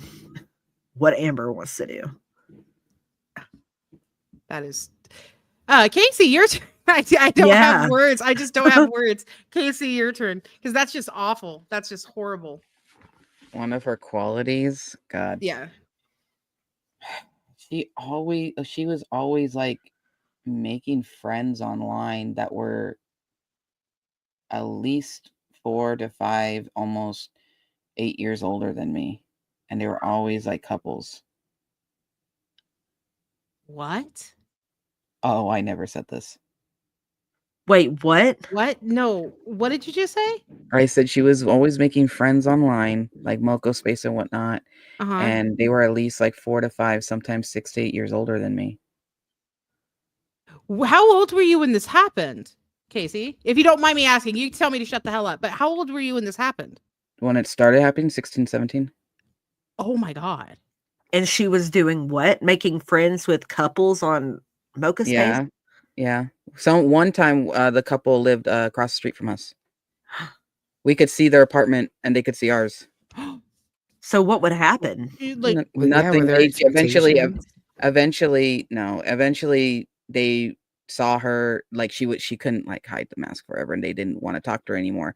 And a Right. lot of them, like when I would sometimes be allowed to talk to them, or I talk to them, they started liking me more because I wasn't. I was a kid. God, I can't. I can't believe I got into all that as a child. But like, Wait, so was she trying to get like, partners for you yeah, I all? don't like know. I don't know. She just wanted to Lincoln? make friends. I guess she wanted to make friends that were, lesbian like her. But she never met up with any of them. The only one was Crystal. I forgot how. This the explains only one's Libby Crystal. so fucking much right now. I'm But sorry. she would make friends. Like there was a few that were like closer to my age, but all of them were adults. Like none of them were teenagers like me. All of them were adults. But Amber was also an adult. But she would make these friends, like these couple friends, and we never hung out with them or nothing like that. But like a lot of them stopped talking to her because she became too much or too demanding and stuff like that. Yeah, that makes sense. Or they Yeah. started liking me more. And that's just weird. That's very weird. Well, that's weird on both parts. That's weird on her part because ew. And that's weird on the adults to look at teenagers and be like, hey, they look like friends. Yeah. Yeah, it's just weird all around. Because Jeez. honestly, I don't understand. I'm one of those people. I don't care about your gender. That is a weird situation. And if you are doing that with teenagers, it is weird. They are not your friends. Like, Right. they are teenagers. Like, And okay. I just that thought it gross. was normal because I was like, well, yeah, like I don't have lesbian friends or couple friends at school because, well, we were kids, there's not really Right. that. But like, yeah, there are a lot of them she would meet. Like some didn't live in town, some didn't, some were like in different states. But yeah, she would make a lot of friends online, a lot of couple friends online. Why was it couples? That's the thing that. Hi, It just mom. happened to be that Sorry, my way. mom just came into the chat. Hi, mommy. Anyways, sorry. I My don't mom. like I don't know, like it just happened to be that way. So But you don't think maybe she was seeking it out? I never read her messages or anything like that. Yeah. Oh yeah, you weren't allowed to. See, Like, exactly. I get it. I never could read anything that she was saying to anybody either. I had no idea. she was So a local space queen, so I think she always, no matter who she was dating, was always sort of talking to somebody else in the background at all times. And nobody had access to her phone, so it's not like any of us would know. yeah. So what you're saying about that whole mocha space, her making friends, and then you not knowing what she's saying to them, like all of that makes so much sense.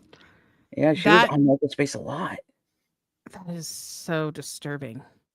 Because okay, I'm 35. Well, all of us are in our 30s, and all of us are. I'm just gonna leave it there. All of us are in our 30s. Okay, I can't imagine what I could talk to a teenager about. Like, Right. I can't Yeah, imagine no. ever, Unless it's unless my I'm own related kid. to the child. Like, that's the Yeah. only thing that I can imagine. I can't imagine like going, hey, we have a lot to talk about. And like, I'm mentally ill, but I still like cannot imagine having that conversation with somebody. Right. That's so gross. Jade, did you have a question? I'm grossed out. I do actually. There was a few questions worded a little bit differently, but so I'm gonna just kind of combine them. Essentially, and I felt like this too, which is one of the reasons why it's interesting to me. Do you feel like Amber Lynn behaves the way she does out of like calculation? She plans it out. She's purposeful about it and malicious about it, or do you think it's like an unintentional innate quality in her and she's just naturally controlling and manipulative and like she just but doesn't necessarily mean to be? I think a little bit of both. I think there's sometimes she is completely unaware of it and swears up and down that she doesn't. But then I also know that there's times that she does it on purpose and she knows exactly what she's doing. I do agree with Beck. Like, it's a little bit of both. Like, I think a lot of it is learned behavior from foster care and her parents when she was young. Like, because she wanted, I can't imagine what she went through with when her parents were doing stuff when they weren't supposed to. But I can only imagine that she really was seeking their attention, like any child did. So it was kind of like a lot of this behavior she learned because she wanted her parents' love and affection and care. And like when she was in foster care, it was kind of like before she got to that foster home, it was kind of like fight for the attention, with amongst all these kids who just wanted love and affection from these adults that failed them in life. And now that she's older, I think she realized that it got her, like, I think the time that she would look back and go, this is wrong, has way surpassed, because now she's learned how far it's taken her. Like, I mean, look at her channel, look at her YouTube, look at how much she used to get paid or even currently still gets paid. All of the stuff that she's learned from getting, from then to now has gotten her to where she is now. So why would she? And I don't think she knows how to be any other way now. I really don't. Yeah, I It's think you're learned probably behavior right. that's been rewarded. Yeah. Exactly. Yeah. Wow. You said you had a couple, Jade. I don't want to interrupt you. Yeah, no, I do. I have another one. This is for Casey and Beck.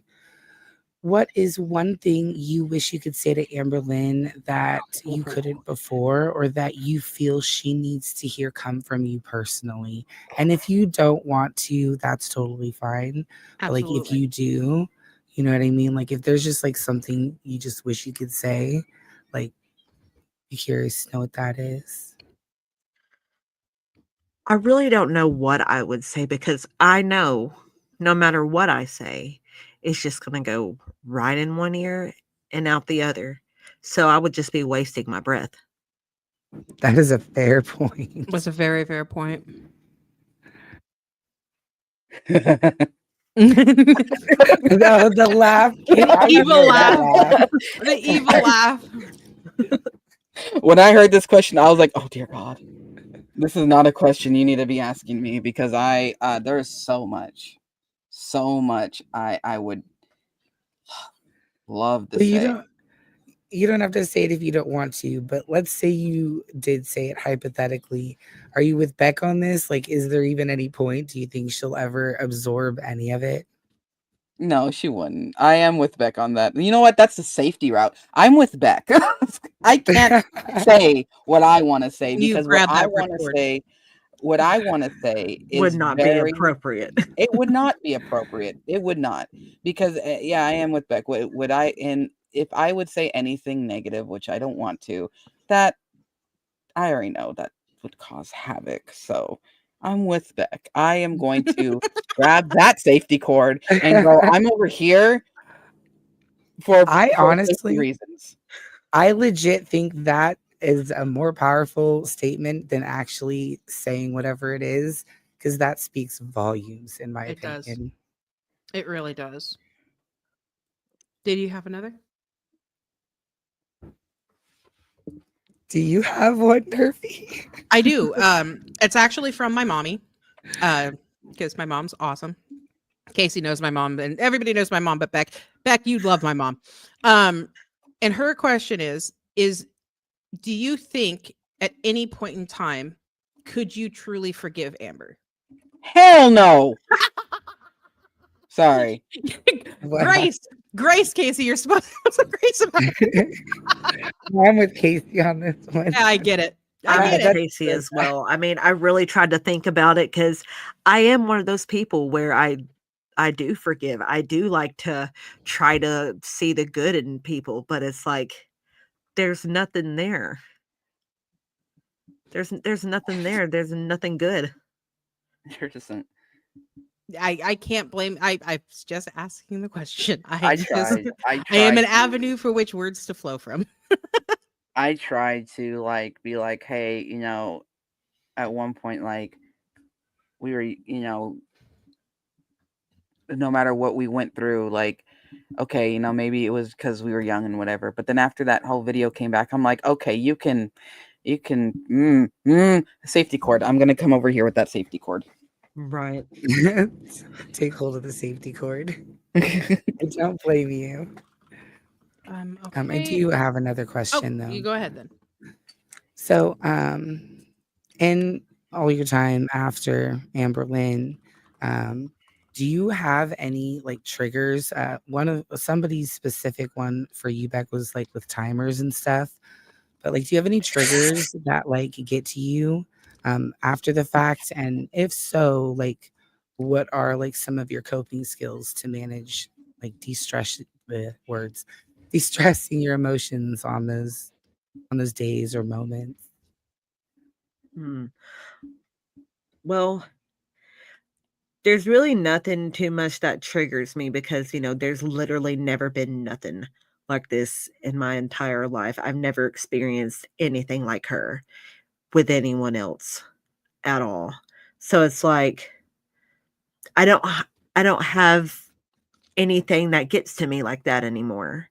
Those are forgotten feelings, But how I would cope is just I would try to keep myself busy and to try to not be so mean to myself like I had always been my entire life. I believed if I made fun of myself first, when other people made fun of me, it would hurt less. So I was trying to protect myself that way. And I guess that's kind of how I was trying to cope after the fact with Amber is to, you know, try to forget about it instead of beating myself up for everything that happened. So I would just try to cope by forgetting about it, if that makes sense. That Yeah, does actually. that makes sense. Yeah. Unfortunately. I heard something about timers. Beck, please tell me you weren't on a timer with her. Please. I She put me on a timer for a lot of things, like hanging out with no, Eric and Ricky in the same house. oh, My families, she would be like, you can go to your families, but you have to be back by this time. And if I wasn't, then it was an argument when I got back. oh no. And there was a timer for whenever I had to pick lint off her back. She says this has happened like once every 6 months. This happened multiple times, all the time, for various days. It was kind of like an everyday thing because it helped her anxiety. She would have me sit behind her and fake pick lint off the back of her shirt and then brush her shoulders. And she would set a timer from like 30 minutes to an hour. It was usually about 45 minutes was the typical that she would have me sit there and do that. The more Did you ever express to her that? Sorry, go ahead. No, I'm just saying the more Beck is talking about her experience with Amber, the more I'm realizing we had the exact same Amber almost. She did that to you too? It was massages for me. Oh, okay. Yeah, she had me do the massages too sometimes, but she had me do the lint picking way more. The lint picking, that's such a new concept. I still don't know what that means, and I don't want to. I'm just kind of like picking lint off someone's shirt. No, I'm okay. Thank you. I said I don't want to. I don't. She said it gave her ASMR. Oh my god! Of course, it fucking did. Well, she seemed rather broken up about it in her live stream because oh god, the choosy is what made her all cry and well, that and like there was a moment where she was talking about the lint picking. She's like, it wasn't lint picking, it was like plucking, and she was like pulling at her shirt like she does when like back when she used to show off her clothes because nothing fucking fit. Yeah, I remember that. And so she was saying it was like that, and that it was ASMR, and she was crying, and Beck knew it was to, de-stress me, or I can't remember her exact verbiage. And so I was kind of wondering, like, was there any time that you expressed that you didn't want to, and she just like forced the issue or pitched a fit or whatnot? Yes. Yes. She knew I didn't like to do it. My arms would get tired really quickly. Yeah, fuck. And she knew I didn't like doing it, but she would hold it over. She would guilt trip me. You know how bad my anxiety is. Please, please help me. Help me. And it would make me feel awful. So yeah, I would give in. Weaponizing her mental health. Yeah, weaponizing mental. Are you shocked? I'm shocked. I am shocked at the fact that I am continuously surprised. Is what. See, for me, it was mind blowing. Like I would have to, but see, I didn't get a timer set. I had to count. Like when you would do that whole rub their back or whatever, it'd be like 1, 2, 3, 4. Like I had to count.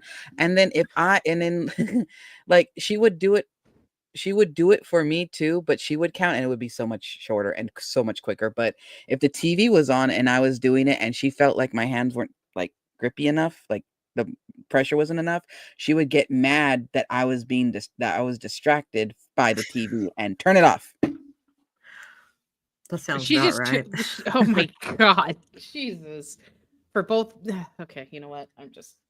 You need to focus. Stop watching TV. Yeah. You need to focus on me. You don't understand me. Touch me. Gross. So I gross myself out. Oh, like ick. It gives me the ick. Hearing this, it gives me the ick. And it's like she said that she would like rub my arm or whatever. Yeah, it would be every now and then. I would ask you, could you please, because I'm having trouble going to sleep. She would do it for like 2 minutes, if that, and would quit before I'd even be asleep. And it hardly ever happened. Because whenever she would do it, she would complain about it, and then she would quit doing it within like the first minute or two. She didn't get no timer set. Okay, can I ask you a question? Both of you. Yeah. Whenever it was like reciprocated, right? Did you guys ever try to be like, okay, well, I did it for 5 minutes, so you have to do it for 5 minutes? And if you did, what was her response to that? There was no asking her to do it the same amount of time because she would just be like, but it doesn't do the same thing for you. This is helping me with my anxiety. This is my Oh my ASMR. god. All Oh, you're dear doing God. is just wanting me to repay you a favor. Oh Wow. hell, Oh my. That's fuck her. Fuck that. Casey. Yeah. I did. I did eventually try to do that. Like it was like, okay, I did it. This many counts. Can you do it this many counts? Or, can you please do it for this amount of time if I do it extra for you? That's how I would kind of get it extra and kind of like either like a massage a little bit extra long, as if it's like, okay, if you do it for 5 minutes for me, I'll do it like 20 minutes for you, whatnot. Yeah. Wow. You kind of had to bargain Bartering. with her like that. Yeah. You had to barter with time, essentially. Gross. Really quick, I'm just going to cut in and say we've been going for 2 hours and we are going to go for another 20 minutes and then we're going to end.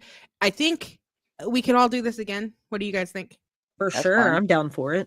Absolutely. So we will all do this again. It's just that we are indeed human beings and we need Right. things like food and potty and stuff like that. So just know 20 minutes and then we're probably going to end it, but we can keep going till then. I just didn't want to like abruptly end on the 5,000 people that are here. Jesus.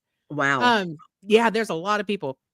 And we'll do this again, of course, as long as everybody agrees. So the one thing that everybody's asking in the chat, and it is quite a few times on the forum too, this is to Casey, and then we'll go into what it is. Did you ever have to play choosy? Okay. I was told what choosy is, right? It was never called that with me, but yes. So you had to play with her as well. Yeah, but it wasn't long. It was just like a few things. Not like, as I've heard that people got it for hours and hours and hours, but it was never called choosy with me. It was just like, maybe like 5-10 minutes. It wasn't long. You got lucky. She didn't have the money to buy thousands upon thousands of the same object and have you sift through it for hours. Beck smacking the nail on the head so hard. Right? It's like you got lucky. I had to sit there. I still don't understand what it is, and I really like. I think she did it in a live stream with the journals, right? Yeah. Yeah. Okay. So it's that. Why? What I loved, Beck, I don't know if you saw it, was her crying, going, she knows that it meant so much to me. And are you Oh, okay? God. Like, you need to get out more, girl. Like, for real, for real. Like, let's all take a breath. She needs friends, man. Like legit Yeah. friends to be like, girl, Legit. you are She can't keep unhinged. them. You need to stop. Yeah, because when they tell her she's unhinged, she does, she throws a tantrum and they're like, block, nope, peace out. Oh, wow. That's Can I ask a question and then answer it myself, actually? sure. Says, given that Amber is refusing to address Beck, well, sort of, because she has addressed Beck. Do you think it's because she has no defense? I'm guessing it's because Amber Lynn has no defense, and I'm gonna go with yeah.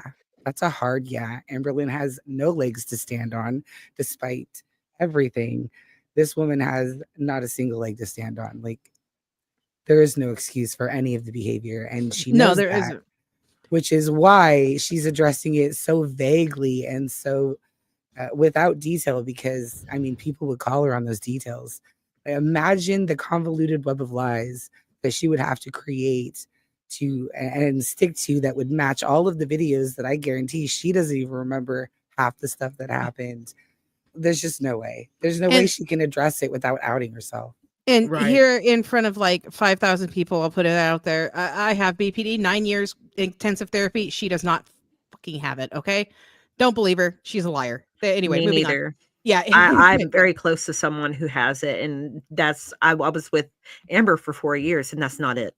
That's not it. It's something, but it's not it at all. Yeah, it's not it at all. And It's narcissism. Yes. Yeah, well, and she's using it as a very convenient excuse. And the thing that bothers me the most is that she's also using it and making the stigma worse, because there is a huge, Beck, you will know this, knowing somebody that has BPD. There's a huge stigma, especially around females that have BPD. that we're Oh, yes. unhinged and we're psychos and we're, abusive and all of that. And her using that to stand on this soapbox and go, look, I know that I gave all of my exes PTSD. I know, but listen, it was BPD. It's like, what the hell are you talking about? That's disgusting. I have BPD. I have never abused anybody in my life. Not a single person. Not one. No. Shut the hell up. Get out.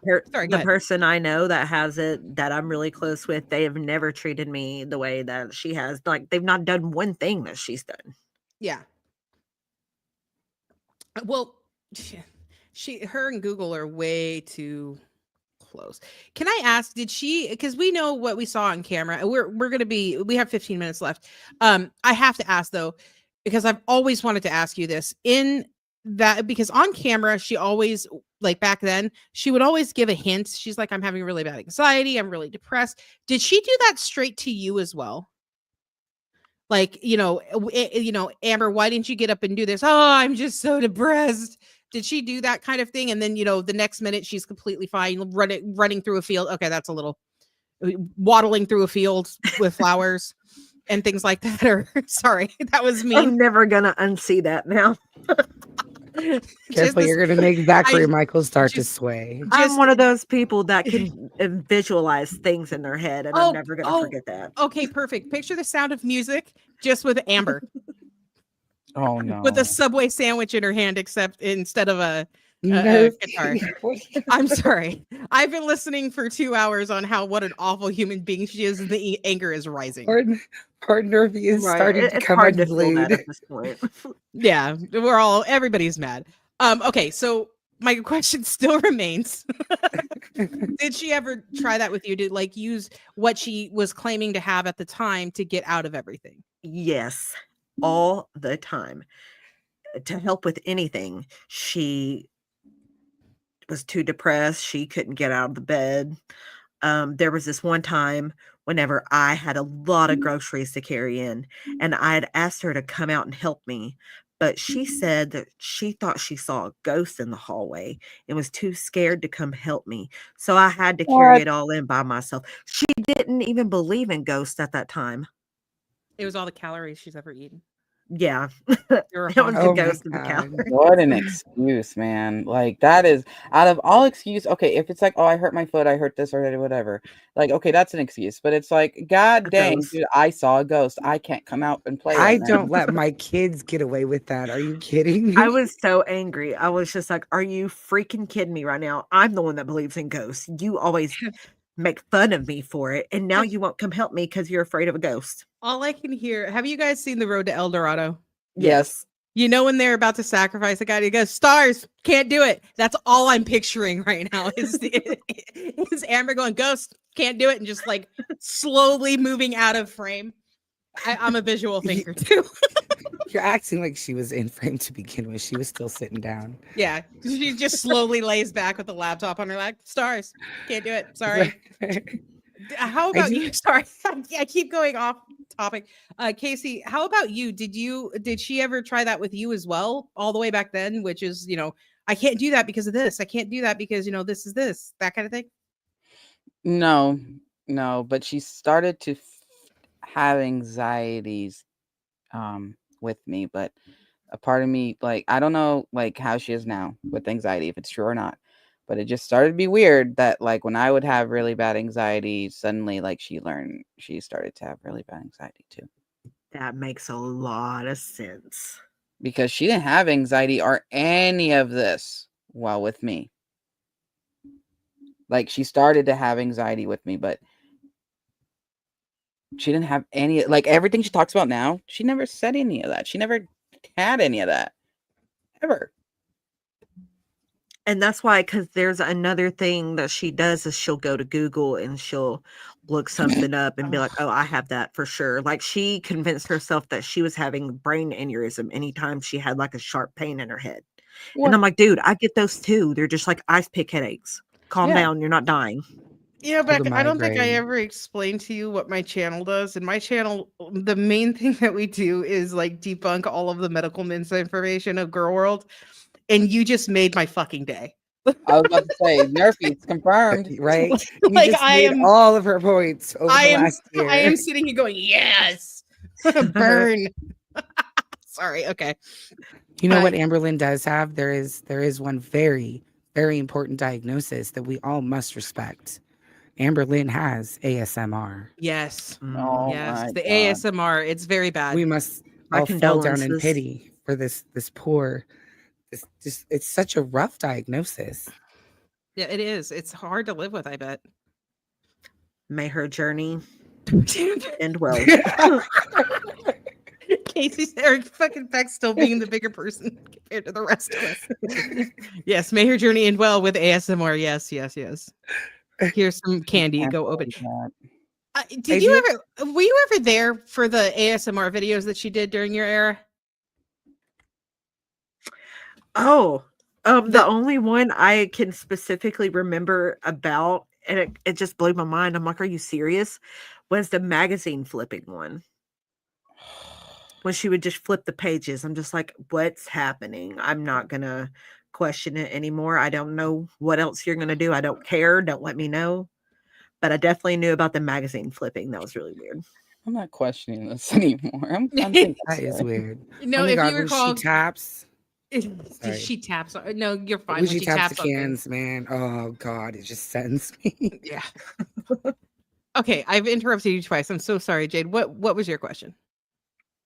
No, I actually have two last questions I'd like to answer or ask if that's okay. Okay. Or no, actually just one more. Oh no, it is two more. My bad, two more.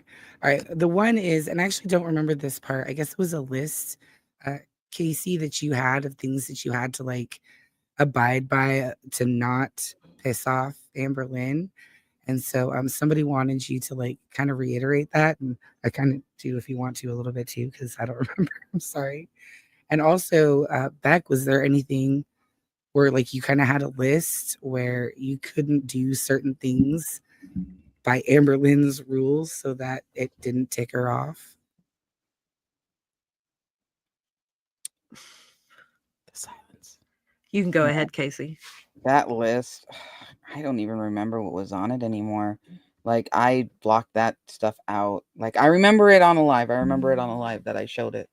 But I can't remember it anymore because it's just like it's so long ago and I tried to like not like keep that in my head anymore because it followed me in a lot of relationships because I would like mentally make lists of like, okay, this is how I have to be in order to be like cared for and loved and respected. Not even respected, but so like that list is like that list has left my brain a long time ago, but it wasn't a good thing. No one should ever feel like they have to make a list to make someone happy or abide by someone or Agreed. be able to be with someone or just exist with someone. If you get to that point where you're even mentally making it, you gotta go. Yeah. Right. I mean, I get what you mean by blocking it out. There's so much of the relationship that I've blocked out, things I've completely forgot about that I've had to recently dig back up and be like, oh my God, But I definitely know that she would want me to be on her side no matter what, even if she was absolutely in the wrong. And if I was on anybody else's side, it was hell to pay. Like, how Yes. dare I think she was wrong? I'm supposed to be her girlfriend. I'm supposed to be on her side no matter what.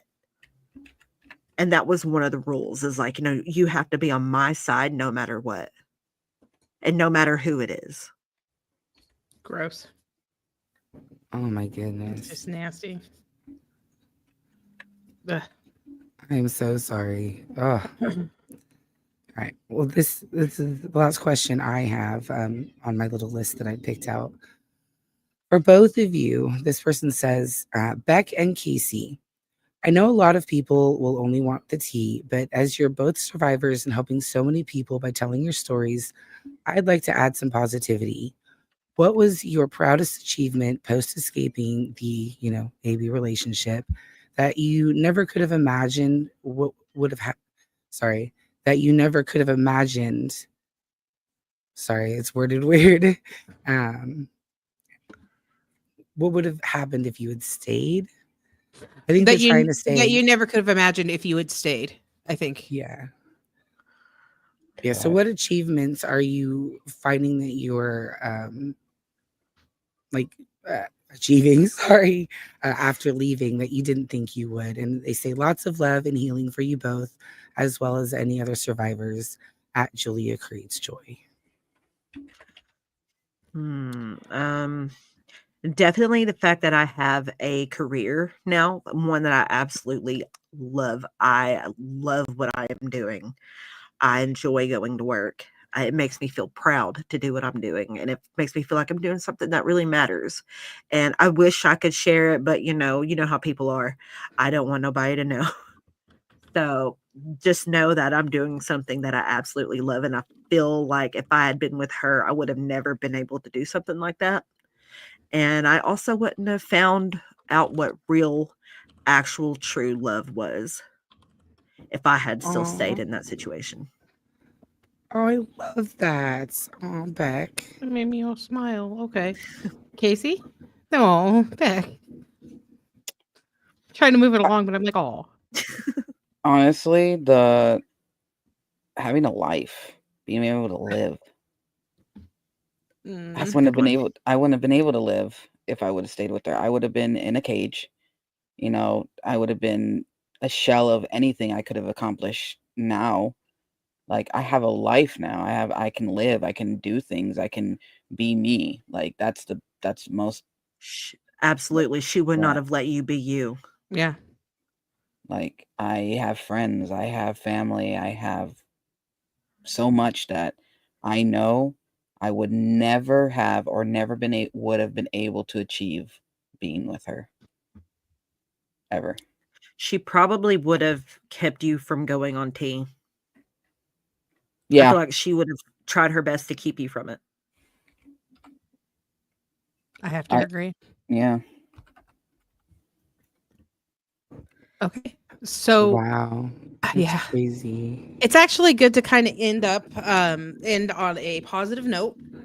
So Yeah. here's the plan. We have over almost 500 more questions Whew. that have come through that I haven't, me and a bunch of the mods and the other hosts sit and sort and make sure I'm crocheting. Good. Crocheting is good for the soul. My fellow hookers. Anyways. So I would love to do a part 2, part 5, part 19, some of them gaming, whatever. Beck, if you're up for it. For sure. Totally. Absolutely. And I know Casey and Jade. Yeah. I'm Awesome. always up for gaming. You know that. Yeah, of course. So we are going to be doing another one. Keep an eye on our channel. We'll make sure to give you guys dates because I'm not going to work that out right now. Okay, I'm just not. Before we go, Yes. I think we should all do some final thoughts. I'd like to give Casey and Beck an opportunity to maybe give some final thoughts. And I know I have a final thought I'd like to say to them. Okay, go for it. You guys go. I'll go last. Okay, Casey, Yeah. Beck, Mhm. you guys have any final thoughts? I'm very, very happy that I've got to meet all of you. It's been a pleasure to talk to you. It's been really great to be able to connect on our experiences with the same person. And I'm excited to see what we can do in the future. I also want to say that I am probably going to go live for a little bit shortly after a little break after this because I want to quickly respond to Amber's members only live. So I was just letting everybody know. I will be there. If you guys want to check that out. Wow. All right. Yeah, I will definitely be there. Me too. You have any final thoughts? My final thought, you know what? Yeah, I do. My final thought is eat it. See what happens when you fuck with people. See what happens when you abuse when you mess with people in such a bad way. Mhm. You can't keep them apart. Like you can't. So eat it. There you go. Absolutely. The Mic truth drop. always comes out, right? That's fantastic. Someone said I just- Leslie. Yes. But no, okay, but on a serious thing, yeah, no, don't let anyone ever like don't let anyone ever control your life in the way that messed us up, Right. because it's very hard to recover from it, and it does mess with future relationships and everything like that. So just if you take anything from that, just know that you can overcome it, even if it takes a very long time. Sometimes it will take years, but you can. Absolutely. I couldn't say it better. You guys are just awesome. Like, Beck, I just want to say thank you so much for coming and talking to us. Like, it really means a lot to all three of us. You have no Yeah, idea. absolutely. Genuinely. You are such a sweetheart. Oh my goodness. I Thank just you. adore you so much.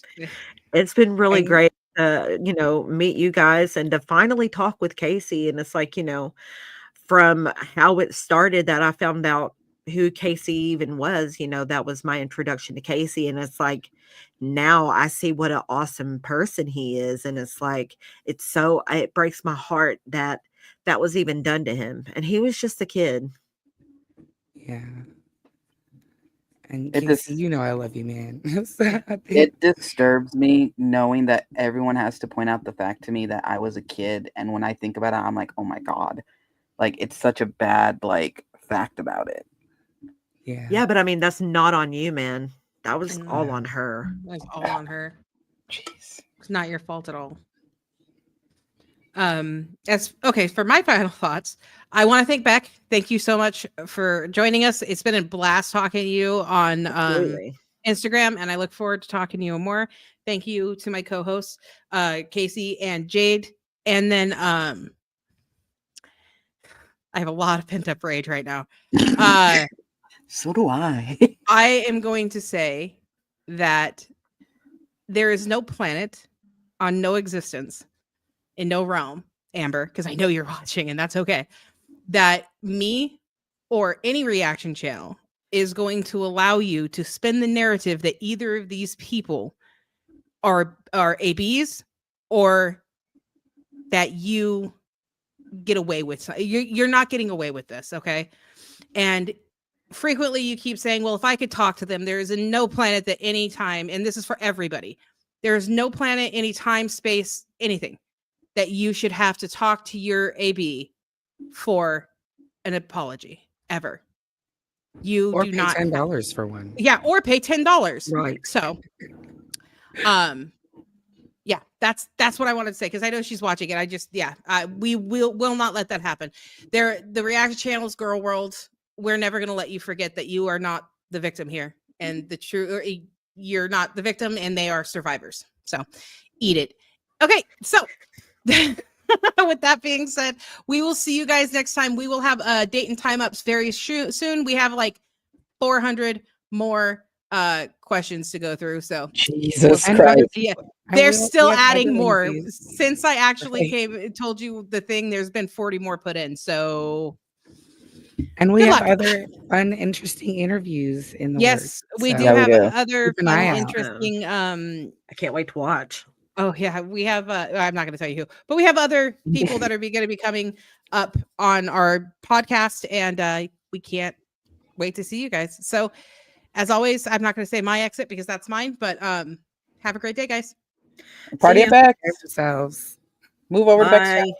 Oh yeah, go over Yeah, to Beck's go channel. to Beck's. Go Go over to to Beck's. Beck's. Yeah, right now. we're gonna take a short break, but we will be there. Okay, go to Beck's after a short break. Go potty, get something to eat, and then go to Beck's channel. Do it. All right. I've See you spoken. guys. Bye. Bye.